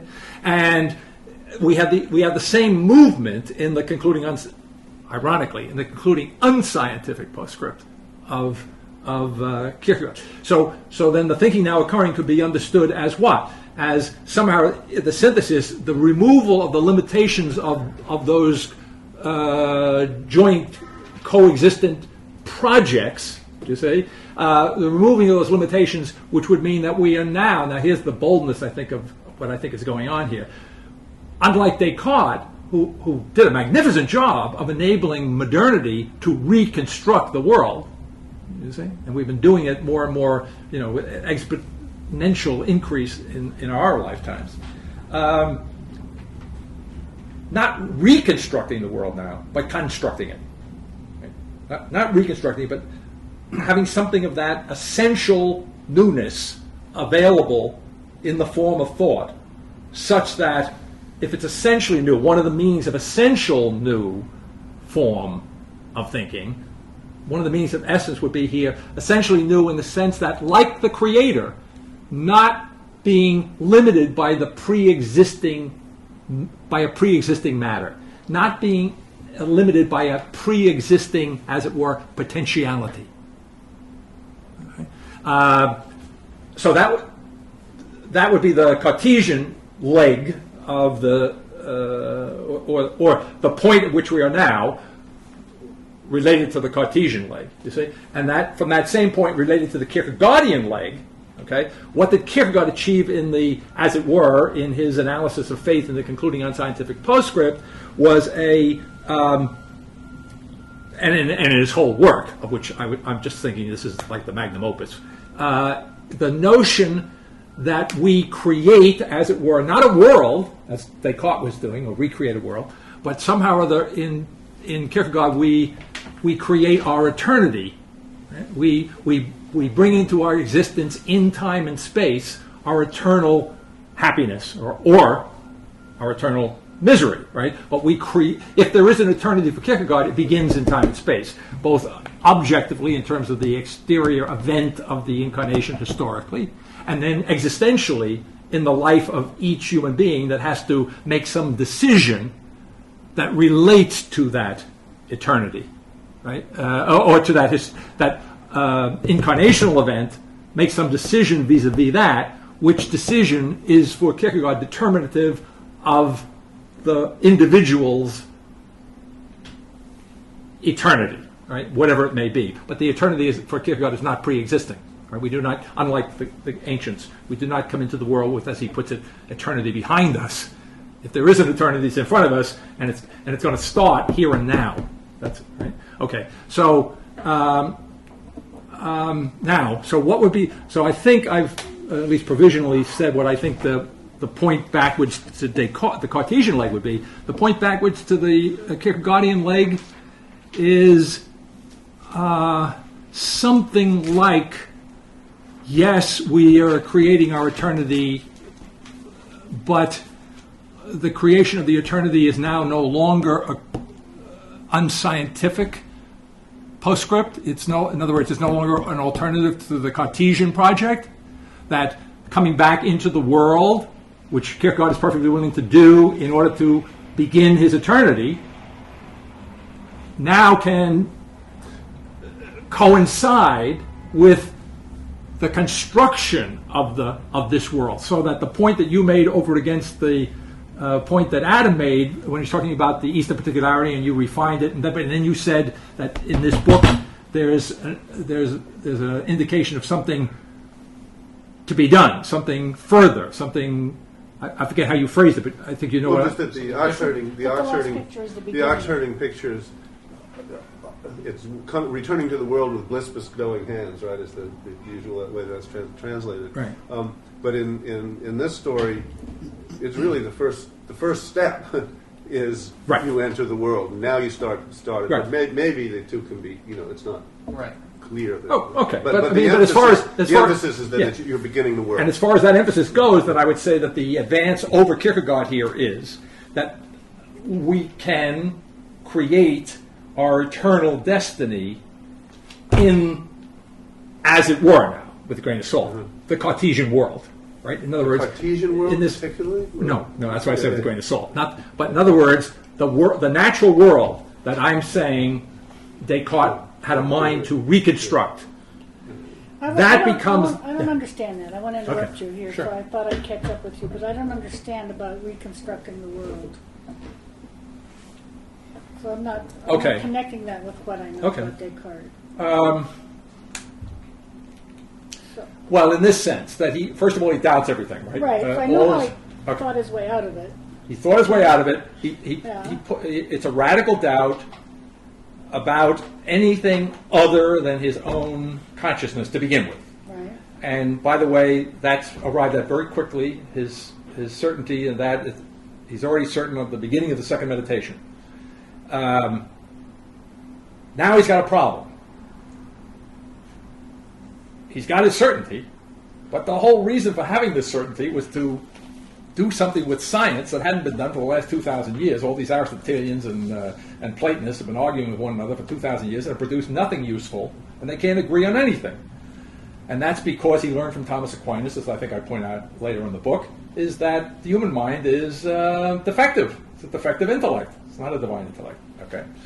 So Descartes wants to think, So he has a certainty, but he doesn't have a world. He doesn't have a world, but he went to get the certainty in order to do something about the world. Yeah, so he okay. needs the idea of God, which happily he finds in his consciousness as something that he cannot attribute to himself. Right? He does not have the eminent power to have created for himself a positive idea of infinite being. That's what he understands. Therefore, there must be such a being. So God provides the idea of God in his consciousness, provides for him a bridge from the certainty that he has relatively quickly achieved, back into being able to take as real the world, the external world, the world of that's sensibly presented to him. All right.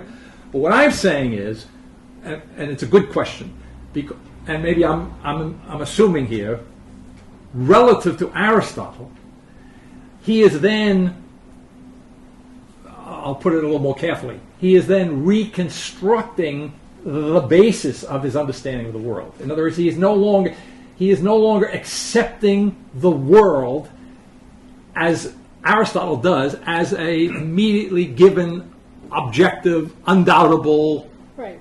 reality. That Does that make any sense? Yeah, absolutely. I kind of thought that's what Okay. it was, but I wanted to really Okay. understand. Now, did the world change when he recreated the world? I think it's been changed. Sure, it was a success. Okay. But the success was another piece of the puzzle, which was the Yeah. creation of Cartesian geometry and the exactly the framework for the modern scientific project. Right, Yeah. right. But okay. I would say I would just want to be clear again. Remember, I said one of the first things I said was that the thinking now occurring is not in opposition to modernity. All right, it's not that there's anything wrong with the achievements of modern science, except perhaps that the foundations of modern science remain unnecessarily opaque. Right? In other words, the project, if you look at modernity as many people do as a project, the project as far as it goes is a benevolent project. The intention is benevolence to humanity. That's Descartes' intention. He introduces into the very heart of science, something very foreign to Aristotle, a moral project. It's a moral project. It's not indifferent to human well-being for Descartes. It's not. It's not meant to be. Now, if it gets gummed up, it's another issue. Okay, but So the question is, I mean, it's a very complicated historical question right. as to if it got gummed up, why, and what the imposition of this more geometrical universe upon the natural world, what that actually means. And the provisional answer I would give is that it got gummed up because of what I'm calling the opacity, the opaqueness at the root of the project. And what is that opaque thing? It's the self. Right? It's precise. It's not the goal, but it's the subjective form. All right, that was undertaken by Descartes. So if we can cleanse the project of its foundation in subjectivity, right? Then the project, apart from the self-restriction, the mode of self-restriction, is a worthy project. Is it the case that in your correction of mathematics and foundation and so forth, you actually have a correction of the way in which the imposition of a mathematical order upon natural phenomena can be reconstructed without the self? I mean, I know that that's the language of it, and I haven't, with all of my efforts, still don't have what you do down. But would you say that is the intent? That in other words, that it actually involves a critique of the in other words, usually you separate in most versions of Cartesian, the development of Cartesian philosophy, there's a kind of separation between the scientific work, right, which creates analytical geometry and prepares the way for calculus and really does set up the conditions for hard science, on the one hand, and the creation of this phenomenology, the passage that doesn't actually move through hard science, but moves through the creation of modern subjectivity, through the creation of literature, the creation of the subjective ego in poetry, the creation of the necessity of novels that will tell the story of what actual experience is like. But that seems to divide into these two different worlds, and that our experience at the end of 20th century modernity anyway was certainly the experience of there being something extremely problematic about, first of all, the split into those two universes of two different kinds of subjectivity on the one hand, and the imposition of the Cartesian method upon nature on the other. And so are you claiming, or do you feel that you have actually achieved in your combined revision of mathematics and your reading of what do I want to call it, gematria, and the whole question of proportions, and your current work with dermatology and so forth, that really is That you're actually pulling it all the way into those directions? The short answer is yes. Yes, good. Okay, good. But That's the answer. Good. Yeah. but That's all I need to know. It's a tertiary answer. You can go home. It's a tertiary answer.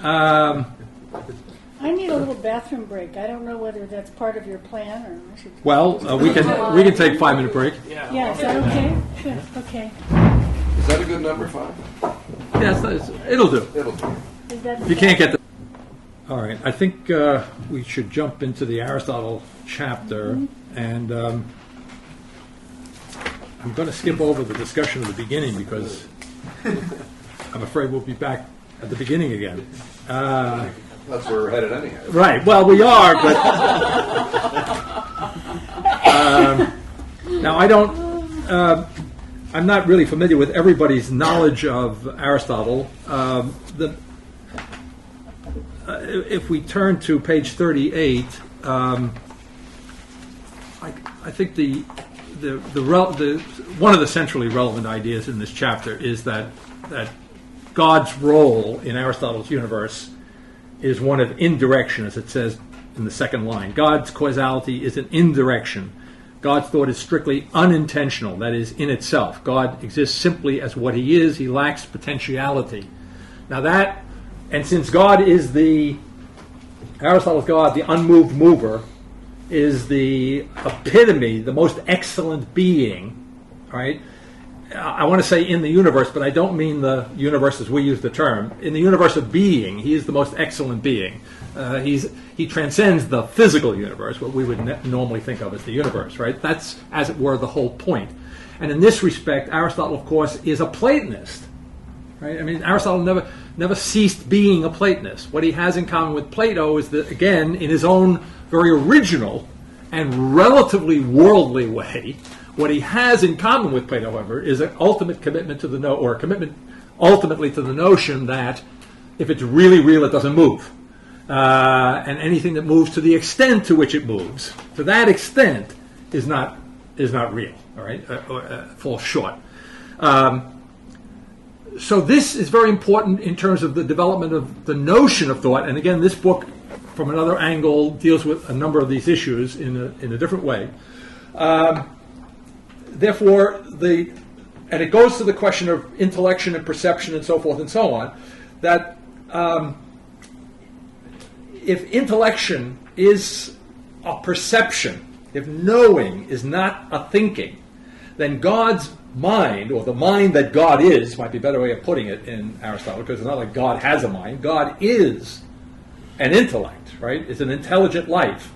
And by the way, you go back to Homer, intelligence and life are really, it's implicitly interchangeable terms, okay? So God is a perfect life. He is not infinite, right? He is the most excellent being in the universe of being, but he is not being itself in Thomistic terms, right? He is a being, okay? So the God of Thomas Aquinas, despite the bad press, right, is not a being. Is not a being, okay?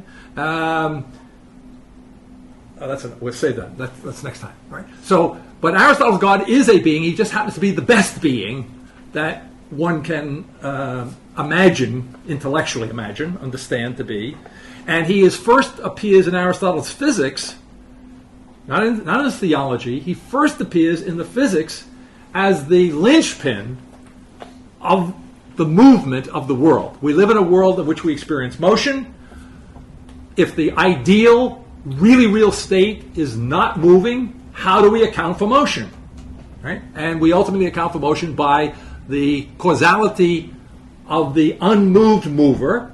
And how can a mover, God in this case, that is the chief God, the metaphysical Zeus, you see, the chief among many such divine beings for Aristotle. There are 55 unmoved movers. Yeah, there are 55 unmoved movers. There aren't 55 prime movers. There's one prime mover, and there are, as he says, 47 to 55. It's not too important. 47 or 55 other movers. Okay. Point being, we have to account for motion because motion is something that is not primary, right? And the unmoved mover accounts for it, therefore, not by moving, which would make we would need to account for the motion of that mover. By not moving, well, how do you move something by not moving? Well, have you ever been the victim of love? She moves you to the phone right after class, right? She moves you across town, across the country, by attraction. She doesn't move, she just sits there and waits for you to arrive, waits for you to call. So the unmoved mover he actually calls the unmoved mover, hos eromenon, moves as the beloved, all right? The world is attracted to this ideal state, this metaphysical beauty, do you see? And it moves. Now, of course, the hell of it, which doesn't bother Aristotle because he's not a modern, is that this love is unrequited. Okay, we've all experienced this at some point in time, right? But this is an eternally unrequited love. The world's moving toward, as it were, I don't mean physically moving toward, but it's moving in an erotic attraction to this state of pure rest. But the state of pure rest, which is the divine mind, is completely oblivious, has no knowledge of the world, knows nothing of this thing, and could care less, right? Couldn't care would be a better way of putting it. Could not care, right? Cannot know of the world because that would be beneath its dignity. So now, just to anticipate the way Thomas Aquinas looks at this, now Thomas is always ambiguous because he thinks of himself as an Aristotelian. Of course, he's a Thomist, he's not an Aristotelian, okay? But he tries wherever possible not to directly point out any direct conflicts between himself and Aristotle, right? So he avails himself of Aristotle's reticence to fill in the blanks. Well, of course, Aristotle would never have filled in those blanks, okay? And so therefore, Thomas, although he doesn't, as I recall, directly name Aristotle, is well aware and does say that the ancient idea of the divinity was that God was, as Thomas will call it, a particular agent, as opposed to the creator ex nihilo, who is a universal agent. Okay? And you can see in a number of ways how the unmoved mover, the chief of the divine beings, the most excellent being in the universe of being, is nevertheless a particular. You see? He is a particular, if most excellent instance of the genus, you see, of divine life. Right? But he is not without company in that genus. All right.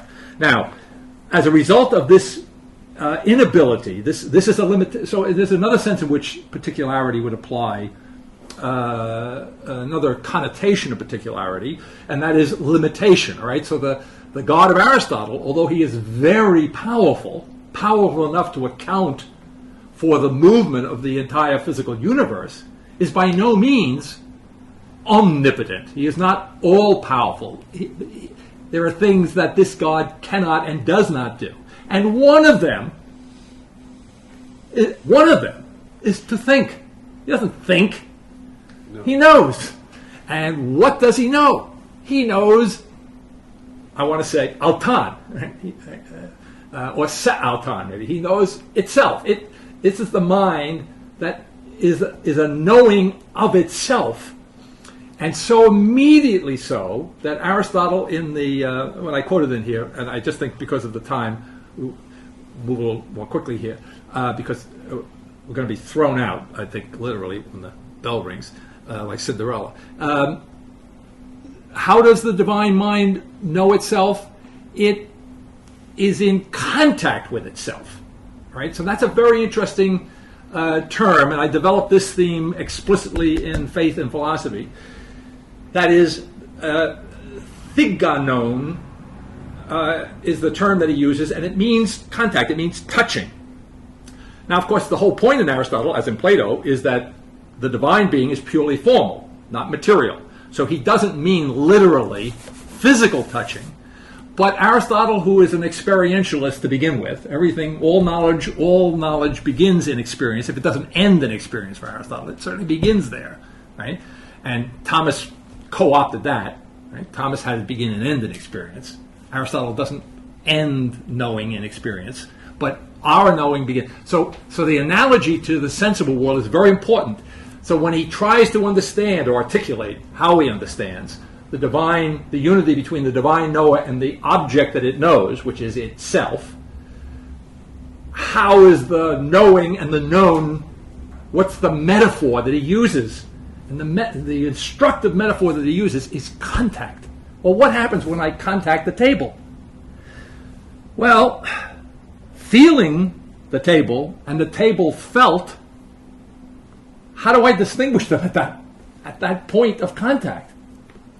I don't. The table felt, the table, qua felt, and the table and the hand, qua feeling the table. What's the difference? The felt table, the felt table. The hand felt the table was the felt table felt by the hand. All right? So there I have an identity of the feeler and the felt in the act, here's the point, in the actual contact, in that actual touching of the table and the toucher are indistinguishable. They're identical. Right? Here, the table is potentially felt, both from the table's point of view. Right? The felt table is only a potential, not an actual reality. I'm narrowing on one sense now. You follow me? It gets more complicated because we have 5. But just take one sense as the touchstone. Right? That table is not a felt table, actually. It's potentially so. And my hand is not actually feeling a table, but it is potentially so. So, the object, and so now switch over to the idea of intellection, right? The intellection of the divine mind is the actual identity of the knower and the known. And the difference between the actual identity of the knower and the known in the divine mind and the actual feeling of the table felt by the hand, the difference is that in the case of the divine mind, there was never a time prior to the actual contact. The contact is an eternal contact. Do you see? So that's now. Why am I stressing that difference? Because now when I back up, okay, into the human world as opposed to the divine world, I think you could say for Aristotle, everything in the world, including the human soul, okay, has something divine in it. Now, I point out in here that Hegel was impatient with Aristotle because Aristotle, everything is speaking of particularity, right? He never brings everything. He doesn't. Hegel's got all in one basket. He's got everything absolutely unified in the absolute self-enclosedness of the divine spirit of absolute reason. But Aristotle is a Greek.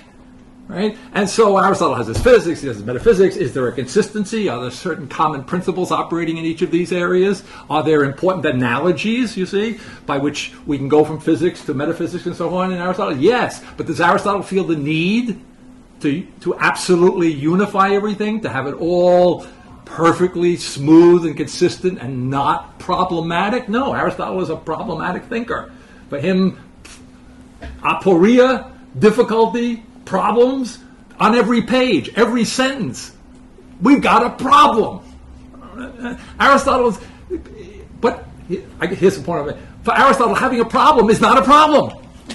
Okay? Amen. Having a problem is not a problem. Okay. So what's the point? So the point is, when it comes to the human soul and everything else in the universe, its actuality is something divine. Do I mean it's God? No, because there are 55 gods.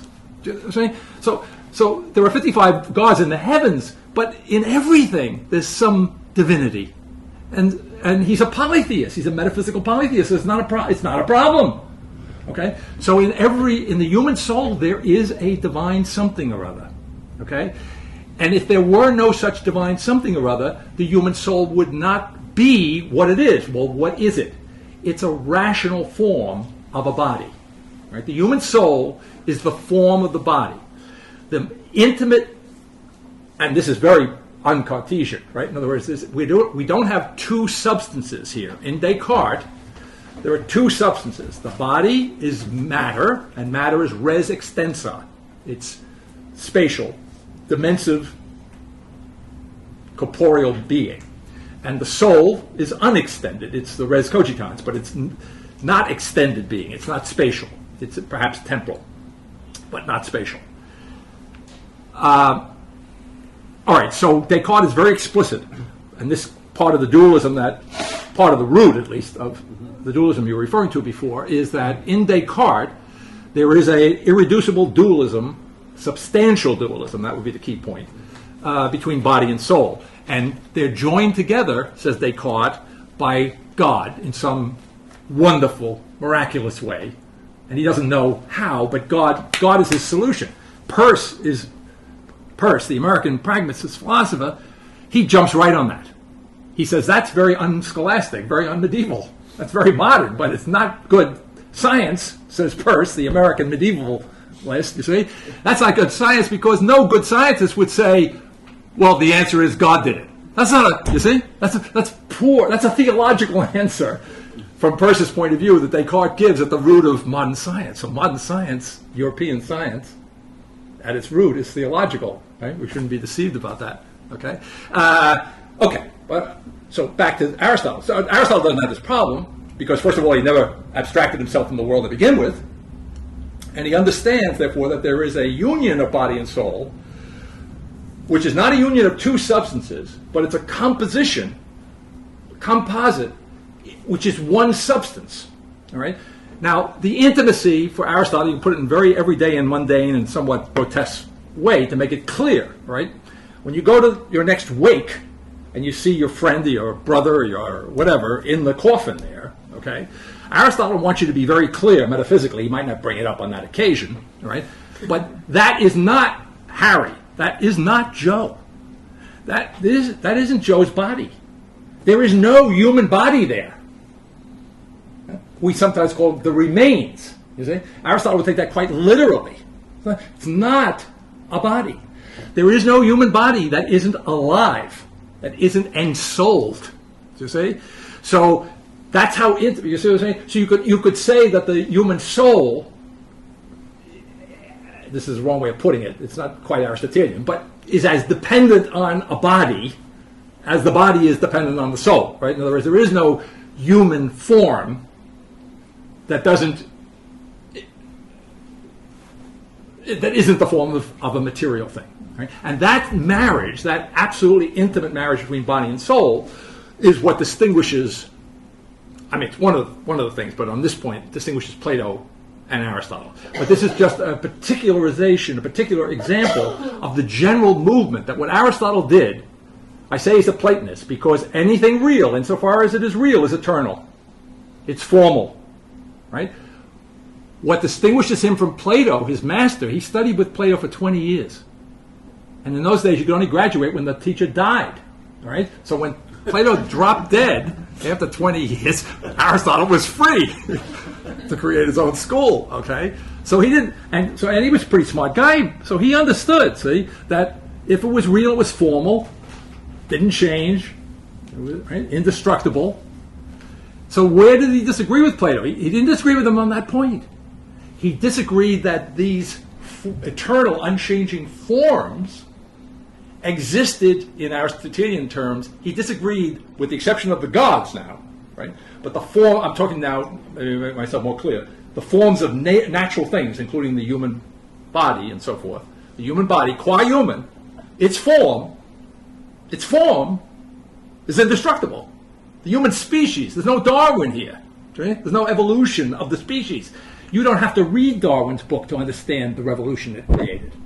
You say, origin of species, what are you talking about? We know from Aristotle for 2,000 years, species don't have an origin. They are.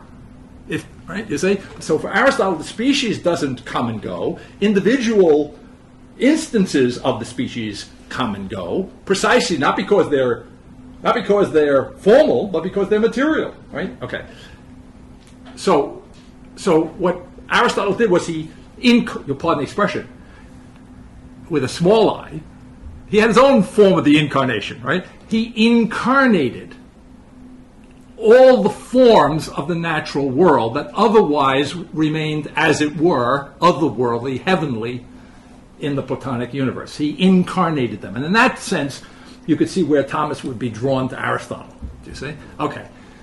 Now, but the picture gets more complicated. So here I have a body, the very life of which is a formal reality, and the particular form of this soul, as opposed to the soul of the kangaroo, from Aristotle's point of view, would be that the particular form here is rational life. Rational life. Right? In Platonic terms, the dianoia, a thinking intelligence, as opposed to the pure act of knowledge. But for Aristotle, there can be no thinking. Now, this is completely counterintuitive to us, whatever we are. There is no thinking. You can't think unless you first know. Knowledge precedes thinking. See? There must be an actual knowledge if there is to be any thinking. And this is ontologically the case, not just psychologically or experientially the case. In other words, for the rational soul to be able to go through the process of thinking about the world in which it finds itself, right?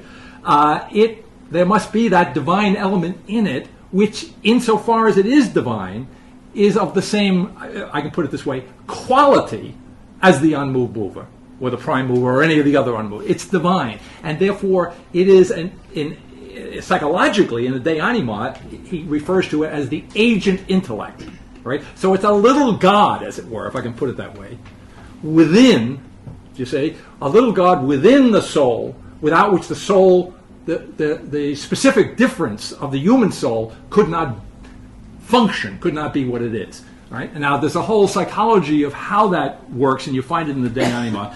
I don't think I need to go into that detail, but what I want to stress in the spirit of this chapter is on page 48, actually beginning in the De Anima at the bottom of page 47, when the mind, see, this is again what I call the chapter, the paradox of good sense.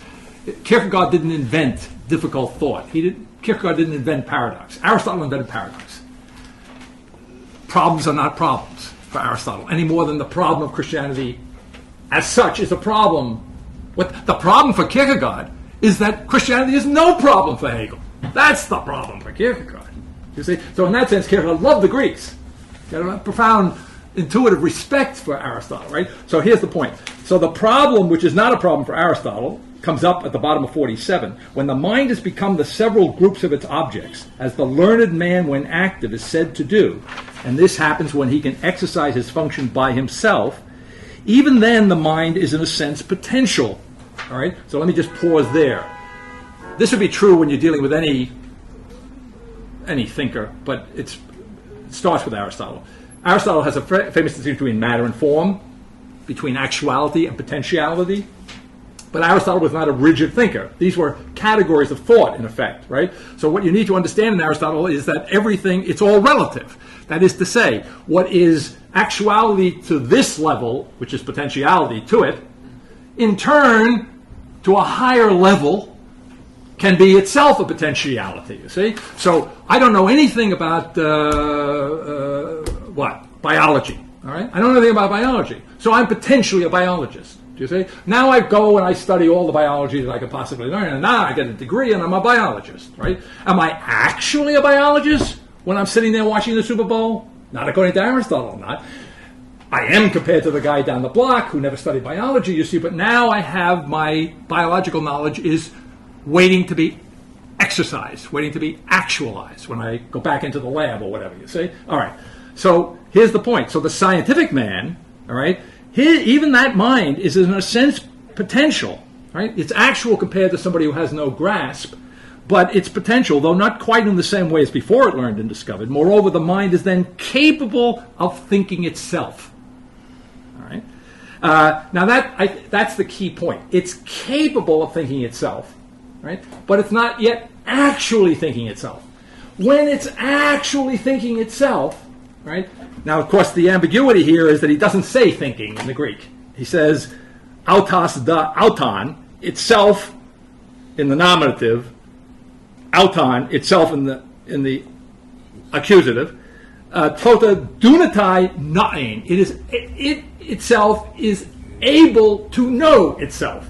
But see, it's able to know itself. The point of the chapter is when it actually knows itself, it's beyond reason. It's beyond thinking. It's, in some sense, the human mind, when it actually knows itself, it's like the divine mind, except it's only like the divine mind because it isn't the divine mind. That transcendence to its rationality is a part of the human being, you see, in the way in which the divine mind is not a part of anything else. It is, so the divine mind, to go back to the idea of the autarkes, right, is perfectly self-sufficient. The human mind has an element of this self-sufficiency without which it couldn't function. All right? And therefore, in the Ethics, which I quote elsewhere in the chapter, he writes a whole book on how to act morally, that is humanly, you see, rationally. Right? And at the end says, oh, by the way, don't misunderstand. If anybody tells you to be content with being human, don't listen to them, because that little something in you, this thing here which is able to think itself, that's your, what he calls, what the translators call the true self. But of course he doesn't use these modern terms. He doesn't say the true self. He says ta alta. It's the itself. It's the very you that each being is. Okay? So it's that kind of radical, how should I put it? So when we think of the distinction between matter and form and essence, right? The essence here in Aristotle would be that highest level of actuality in terms of which I could identify formality as rationality, the actual absolutely sufficient knowledge, relatively speaking, or just put it, I won't say so, the self-sufficiency of the act of knowing, even in the human knower, transcends the level of rational formality, just as it transcends the level of corporeal materiality. Now, the point being, however, it's not as if we built up from the bottom to the top. We'd never do that, and Aristotle was not foolish enough to do it. You don't build a pyramid. I always ask the students, my younger students, less experience in life, where do you start to build a pyramid? And they always tell me, inevitably, they tell me, wait, of course you start at the bottom. You don't start at the bottom. You would never get to the point if you started at the bottom. You have to know where you're going in order to know how to cut the blocks and how to line them up. All right, so you always start at the end. This is Aristotle's idea. Well, it's not just a programmatic idea. It's the nature of reality, that there is no matter that is not informed. There is no matter that is not informed. And there is no form that is not essentially actual. So it's if you want, it's a top-down reality, altogether a top-down reality. All right? And therefore, the problems that you think about when you think about Aristotle are only problems if you're starting from the bottom up. Okay? So the fact that I truly am this, that the so-called translator's true self, is this thing that that's me. For Aristotle, it's clear that that's me, and all this other stuff, which seems to be much more tangible, that should be the real me, is false. It's just false. Just false. So there is a kind of what I called in the syllabus, a transcendence to the divine here, do you see, which is not simply a theological matter, it's an ontological matter, or a metaphysical matter, or however you want to phrase it at this point, right? It is that the whole of our experienced world is top-down, rooted in a divine actuality. Not a unified divine actuality, not the one God of the Jews or the universal agent of Thomas Aquinas, but a particularized divine eternal reality applies to everything insofar as it is. There is no material universe. There is no formalization of that material universe. There isn't first meaning from all eternity, right? Ontologically prior. If there isn't first a divine and unchanging reality, and therefore, as soon as he incarnates these forms, Platonic forms of nature in the natural world. They don't exist apart from it. Then the immediate consequence of that is that the universe is eternal. The physical universe must be eternal because the myth of the Timaeus, as Plato himself, in a sense, acknowledges, you see, by saying it's a likely story. Over and over again he has Timaeus. This is a likely story. It's just a kind of it's a mythological way of understanding. Yeah, it's a mythological way of understanding the way in which the world relates to eternity. But literally for Plato, no. Literally for Aristotle, not at all. So the universe is clearly for Aristotle, explicitly for Aristotle, it's an eternal universe precisely because he has made the forms of the natural universe such that they never did, as it were, never do exist apart from some material formal embodiment, if I can put it that way. How does the divine intellect, you seem, I couldn't find exactly the place, but you seem to be saying this, and this is the way I understood it, that there was a sense in which the divine intellect, not the human divine intellect, but the prime mover, right, is the guarantor of the whatness of all of the things, of the essences and then the forms of the things. If that act of pure self-knowing is completely isolated in itself, it isn't simultaneously the intelligibility of that which is known. In other words, the forms of nature are. It seems like the whole system, as you present it here, is that the T, Ain, I of each, what it was to be. Yeah, of each thing is somehow guaranteed through the fact that there is this divine intellect that is. I don't think that's connected. I don't think it's. I don't think that that's the intention of this chapter, because it was interesting. You used the word system, and it's precisely the absence of that is the great thing that Kierkegaard would like about Aristotle and Plato and the Greeks in general. They were not, certainly in no modern sense, were they systematic thinkers. They were not Neoplatonists. Okay, so that when I said that there's a kind of radical particularity to Aristotle's thought, which bothers Hegel a little bit, it's related to that. So I think I point out in the chapter that when Aristotle proves the existence of the prime mover, he gives two justifications to support the proof. One is that this, it's not inconsistent. In my language before, it's a good hypothesis. And it's eternally, it accounts, in other words, it accounts for our experience, and it's internally consistent. It's not, there's nothing contradictory about the notion. So since there's nothing preventing me from holding this, and it solves my scientific problem, then it's true. That's Aristotle's. It's very modest, very scientific. And in that sense, he doesn't, I don't think, attempt to, how would you put it, to guarantee or establish that there is no doubting in the Cartesian